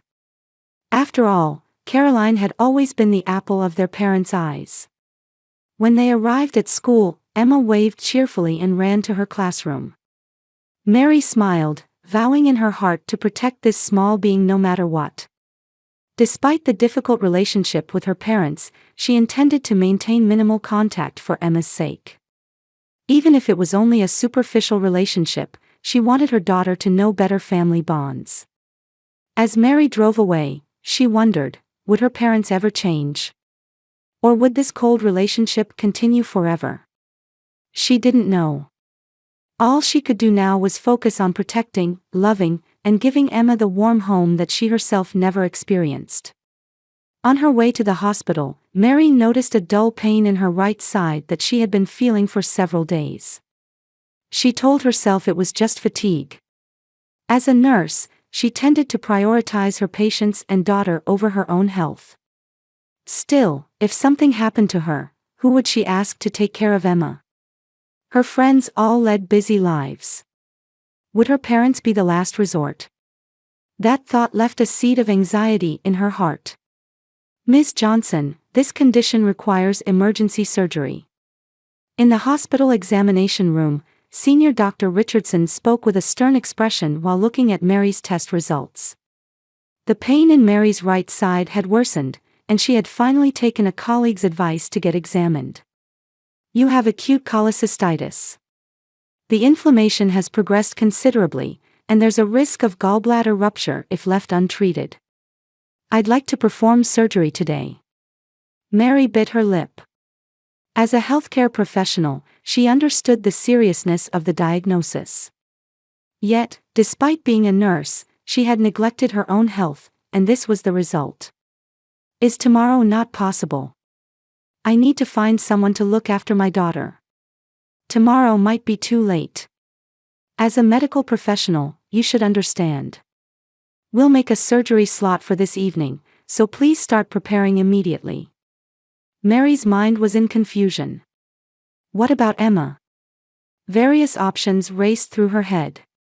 Her friend Sarah, who usually looked after Emma, was away on business. The after-school club wouldn't watch her until evening. Her colleagues had their own families to care for. Including the recovery period, she would need to find someone to take care of Emma for at least 2 days. She took out her smartphone and scrolled through her contact list with trembling hands. After making several calls, none of her friends could help. Only one option remained. With a deep sigh, Mary dialed her parents' number. Hello, this is Barbara Johnson. Her mother's cold voice echoed in Mary's ear. Mom, it's Mary. She felt her voice becoming smaller. I'm terribly sorry, but there's an emergency. I need to have gallbladder surgery suddenly today. Mary explained the situation and asked if they could take care of Emma for 2 days. There was a long silence on the other end of the line before Barbara finally exhaled. Well, I suppose we have no choice. But we're busy too. I have a luncheon at the golf club tomorrow, and Robert has to attend a board meeting. Mary closed her eyes. Please, Mom. I have no one else to ask. All right. But don't expect too much from us. We'll do the minimum while you're in the hospital. After making arrangements, Mary contacted the school to inform them that her parents would pick up Emma. Then she completed the necessary admission procedures. As the surgery preparations progressed, Emma never left her thoughts. Grandma, Grandpa. Emma called out, half excited and half nervous, as she got out of the car in front of her parents' luxurious home. Barbara stood at the door with a stiff smile. Emma, don't shout like that. The neighbors will hear. Mary got out of the car and brought a small bag. Mom, thank you so much. This bag has all of Emma's clothes and necessities. She doesn't have any medications or allergies. Just remember, her bedtime is 8 o'clock, and she can't sleep without her favorite stuffed animal. Barbara just nodded slightly, took the bag, and quickly placed it inside the house. Robert was sitting on the sofa in the living room, reading a newspaper. He only looked up and gave a brief nod to his granddaughter. Hello, Emma. Hello, Grandpa, Emma replied in a small voice. Mary placed her hand on her daughter's shoulder, trying to reassure her. Barbara, Robert, thank you so much. I should be discharged the day after tomorrow. I'll come pick her up then. Robert said nothing and returned to his newspaper, while Barbara folded her arms. All right. But remember that you've ruined our schedule. Mary kissed and hugged Emma. Mommy will be back soon, okay? Have a good time with Grandma and Grandpa. Seeing the anxiety in Emma's eyes, Mary's heart tightened. But she had no other options. She gave her daughter one last kiss and got into the car. Watching Emma's small figure in the rearview mirror, she felt almost like she was praying. The surgery was successful. As Mary woke from anesthesia, in the foggy consciousness of her hospital bed, her first thought was of Emma. Hospital protocol required her to stay overnight. Her nursing colleagues took turns checking on her, and Dr. Richardson confirmed her good recovery during his rounds. You should be able to be discharged tomorrow afternoon.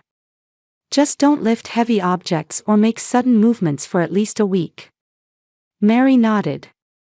She planned to pick up Emma as soon as she was discharged. She tried to call her parents, but Barbara answered briefly with, "Emma is fine," and quickly hung up. The next day, after completing the discharge procedures, Mary took a taxi to her parents' house. Her body still felt pain, but her desire to see her daughter was stronger than anything. When she arrived at her parents' house, Barbara opened the door. "Oh, you're discharged already. That's sooner than expected." Mary entered the house. "Where's Emma?" "She's playing somewhere," Barbara waved her hand. "Would you like some tea?" "No, I want to take Emma home." "Emma. Mommy's here." When there was no response, Mary began to feel anxious. Looking around the living room, she saw Robert reading his newspaper in his usual spot. "Dad, where's Emma?" Robert shrugged. "Don't know." Barbara was looking after her. Mary's anxiety increased. She started searching the house. Kitchen, guest room, backyard. Emma was nowhere to be found. "Mom, where is Emma?" Mary's voice trembled with anger and fear. Barbara pursed her lips. "Don't make such a fuss. She's around here somewhere." Mary headed for the garage. Her heart was racing. In the corner of the garage, there was a doghouse for Robert's old Labrador retriever. The dog had died years ago, but the kennel was still there. And then, Mary's blood froze. A small crying sound came from that doghouse. "Emma." She rushed over and crouched in front of the doghouse. There was her daughter, in dirty clothes, sitting there trembling. Emma's face was stained with tears and dust, her eyes wide with fear and relief. "Mommy." Emma's voice was hoarse. "I'm hungry." Mary lifted her daughter and held her tightly. Emma's body felt cold and seemed thinner. "How long have you been here?" Mary asked in a shaking voice. "Grandma said, if I was noisy and didn't behave, she'd put me in here." Emma said, crying. "When I said I needed to go to the bathroom, she got angry." A flame of anger ignited in Mary's heart. She carried Emma back into the house. Barbara was taking something out of the refrigerator. "What did you do to my daughter?"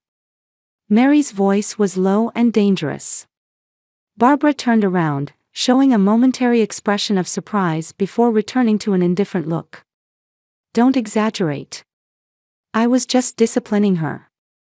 In our day, that's how we kept children quiet when they were being noisy." At that moment, Robert entered the room from the garage. He frowned seeing the situation. "Barbara, you went too far," he muttered. Barbara gave her husband a cold look, then looked at Mary and Emma. A disturbing smile appeared on her face. "What? Still alive?" Those words broke something inside Mary. While holding Emma tightly, she said in an icy voice, "As of today, I am cutting ties with you forever. Don't come near us again. I won't hesitate to take legal action." Mary grabbed Emma's bag and left her parents' house. In the taxi, she hugged Emma and cried while Emma also cried against her mother's chest. Mary deeply regretted her poor judgment. She should have protected her daughter. Instead, she had entrusted her to the people she should have trusted the least. "I'm sorry, Emma. Mommy's here. I'll never let anything like that happen to you again." Mary wiped away her tears and made a firm resolution. This was the final goodbye. It was time to completely sever the relationship with her parents. Emma has mild dehydration and hypothermia.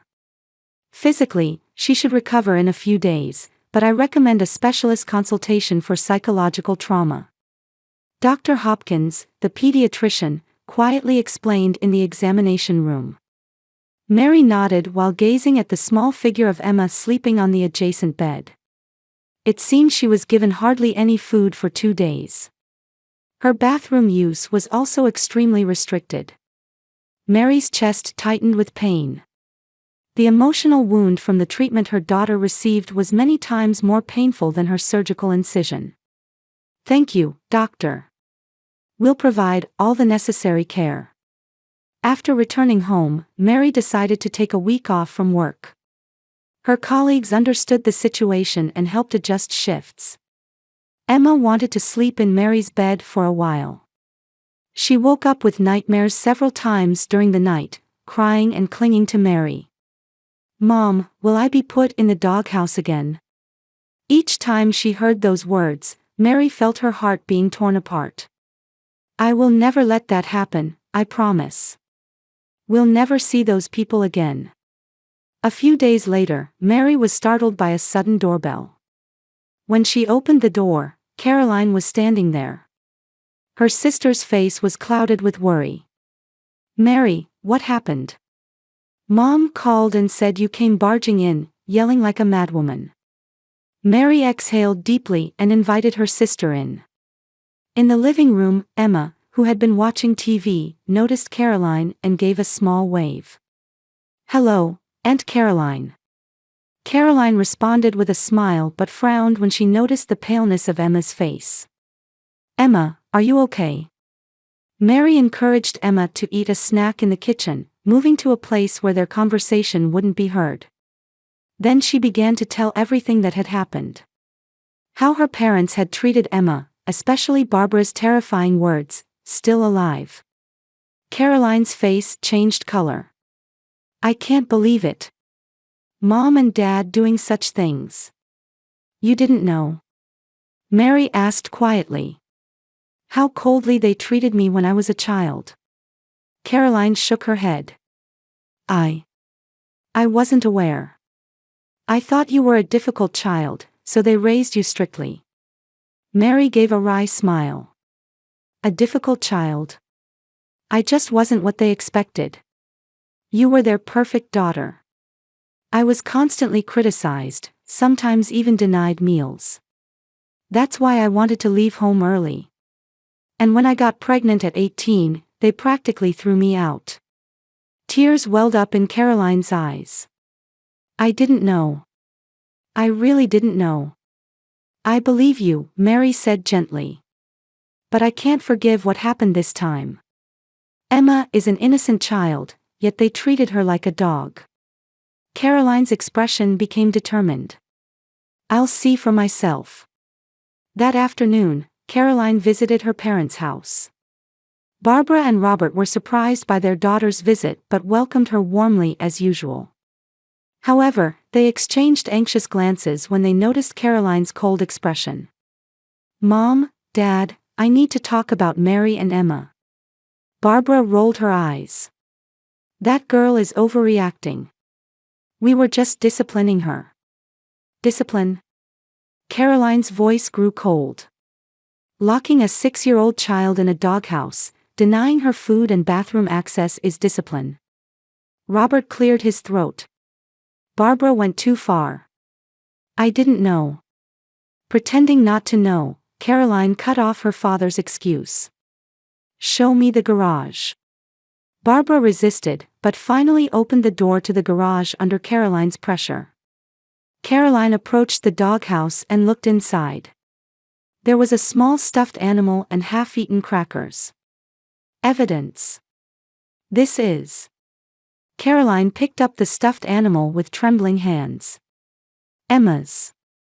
She turned to face her parents. Barbara had her arms folded, wearing a defiant expression. Robert averted his gaze. Why? Caroline demanded. Why would you do this? She was noisy and disobedient, Barbara said coldly. Wasting my time. She needed discipline. Treating a child like this. Caroline's voice shook. Was Mary raised like this too? Barbara's silence was the answer. Robert coughed and said, Barbara had her ideas about how to raise Mary. I, perhaps should have intervened. Should have intervened. Caroline raised her voice in anger. You're both abusers. Both of you. And I never realized it. She looked at her parents with accusing eyes. I always wondered why Mary left home so early, why she hardly talked about our family. Now I understand. Barbara snorted. You can't understand. You've never been a parent. Does being a parent justify abusing a child? Caroline countered. Mary is a wonderful mother. She raises her child alone while working as a nurse. And she loves Emma. She knows what real love is. Caroline took a deep breath. This is the end. I'm cutting ties too. Mary was right. Barbara's face contorted. Don't say that. You're our pride. Your pride. Caroline scoffed. You don't know how to love. You only want to control. I've had enough. She clutched Emma's stuffed animal and left her parents' house. In the car, she cried violently. Her heart ached imagining what her sister and niece had experienced. And she was overwhelmed with guilt for not having noticed. That night, Caroline visited Mary's apartment again. Emma was already asleep. She handed her sister what she had found in the garage. Mary, I'm so sorry. I didn't know. Mary looked at the stuffed animal and burst into tears. This is Emma's favorite. She said she couldn't sleep without it. The two sisters embraced and cried for a long time, sharing past wounds and present pain. From now on, I'm on your side, Caroline firmly promised. I'll never let them near you again. Mary nodded. The wounds were deep, but having her sister's understanding and support made her heart feel a little lighter. The road ahead would be difficult, but at least she wasn't alone. Mary, phone call. 5 months after the Emma incident, Caroline was staying at Mary's apartment. She was holding the phone with a clouded expression.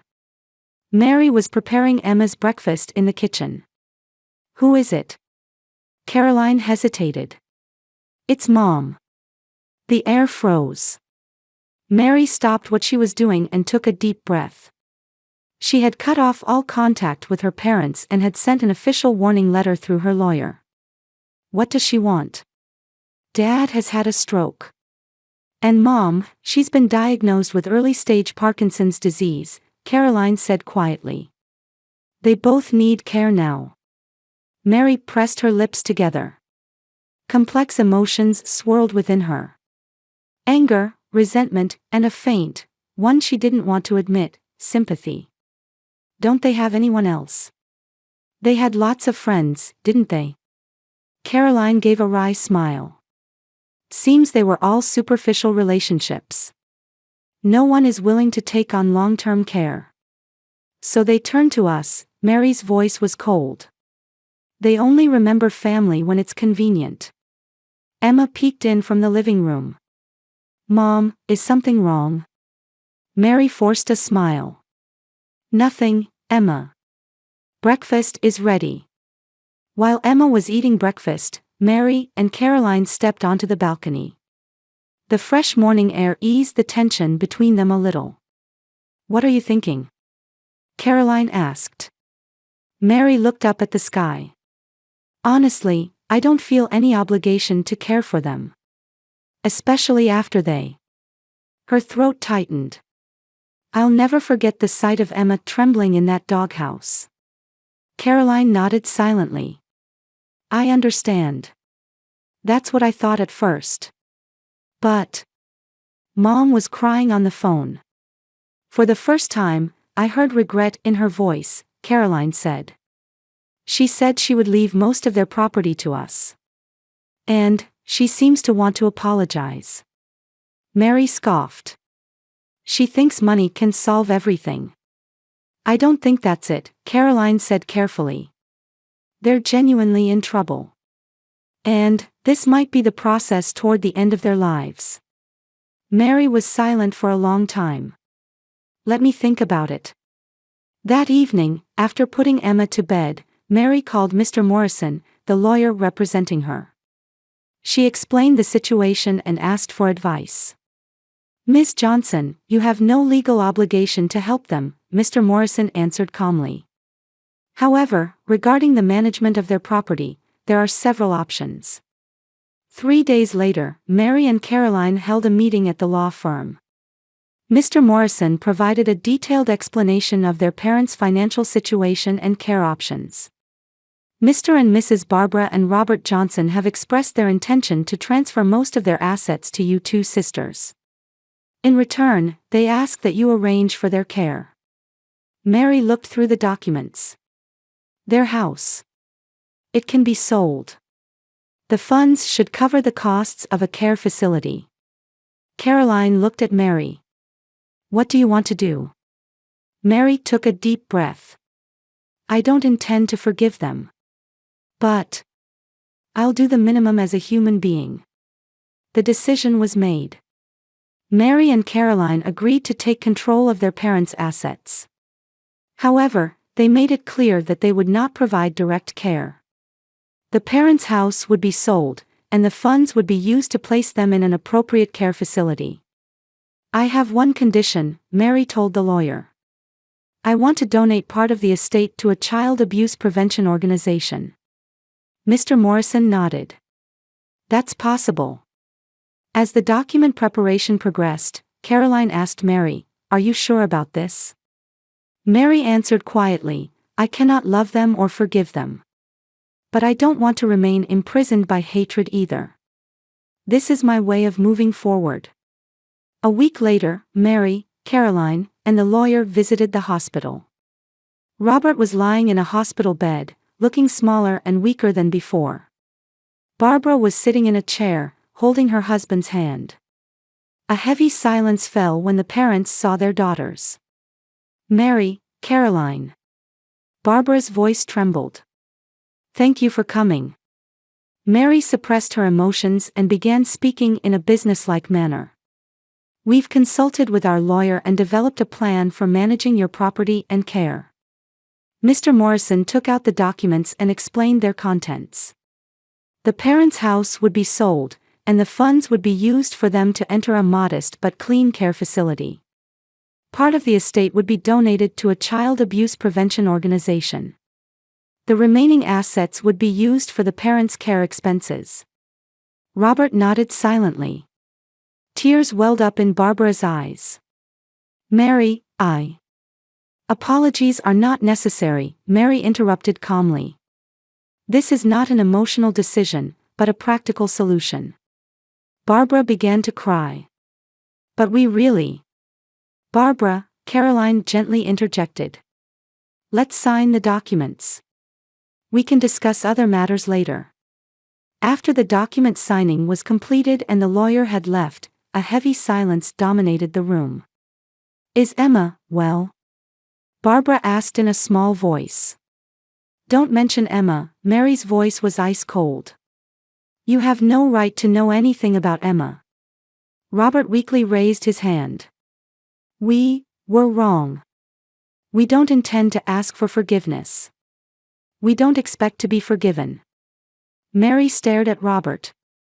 For the first time, she saw genuine regret in his eyes. I will arrange for your care. But this doesn't mean we're becoming a family again, Mary said quietly. I might visit occasionally, but that will be out of duty, not affection. Barbara nodded, her face wet with tears. I understand. Mary and Caroline left the hospital room. Walking down the corridor, Caroline placed her hand on Mary's shoulder. Are you okay? Mary exhaled deeply. Yes. I think this is the right choice. A month later, Barbara and Robert moved to a care facility. Their luxurious house was sold, with most of the proceeds going to care costs and a donation to a child abuse prevention organization. Mary and Caroline established a trust fund to manage the remaining assets. Emma continued her psychological counseling and was showing signs of recovery.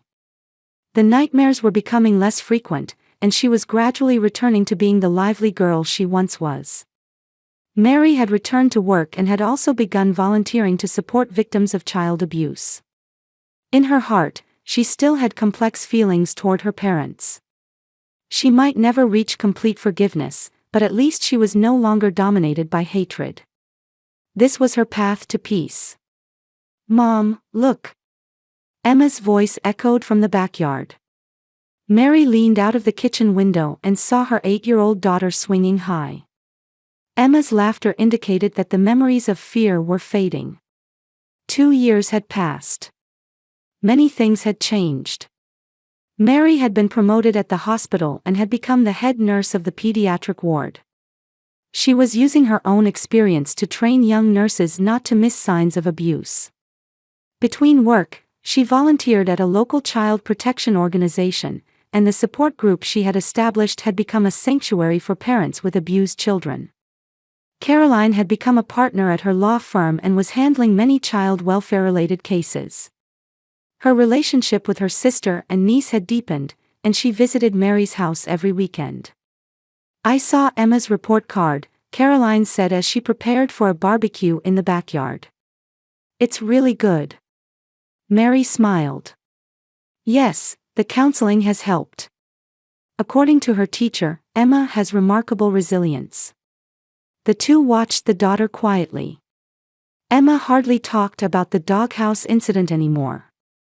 Surrounded by professional help and the love of Mary and Caroline, she was healing little by little. Do you ever think about them? Caroline asked quietly. Mary exhaled deeply. Barbara and Robert were still living in the care facility. They were leading modest days, far from their former luxurious life. Mary visited the facility once every 3 months, out of duty. There was little conversation, it was formal. Sometimes, Mary answered honestly. I haven't forgiven them. But I feel the hatred fading bit by bit. Barbara's Parkinson's disease had progressed, and Robert had experienced a second mild stroke.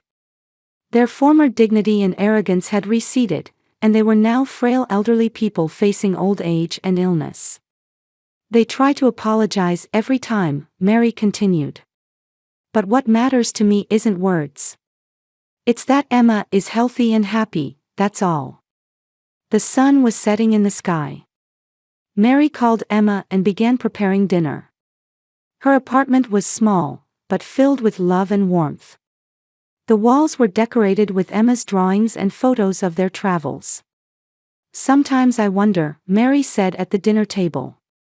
If I hadn't been raised by my parents the way I was, how would I have raised Emma? You are a wonderful mother, Caroline said sincerely. Just look at Emma for proof. Emma was innocently laughing, excitedly talking about events at her school. There was no shadow of fear in her eyes, only hope for the future shining there. People cannot change the past. But Mary knew she could change the future through her choices. The wounds she received in childhood would not be passed on to Emma. Instead, she would give love, understanding, and unconditional support. It wasn't just a promise, but a truth proven by small daily actions. The wounds might never completely heal. But life goes on. Mary, Emma, and Caroline had built their own family. A real family, bound not by blood, but by choice and love.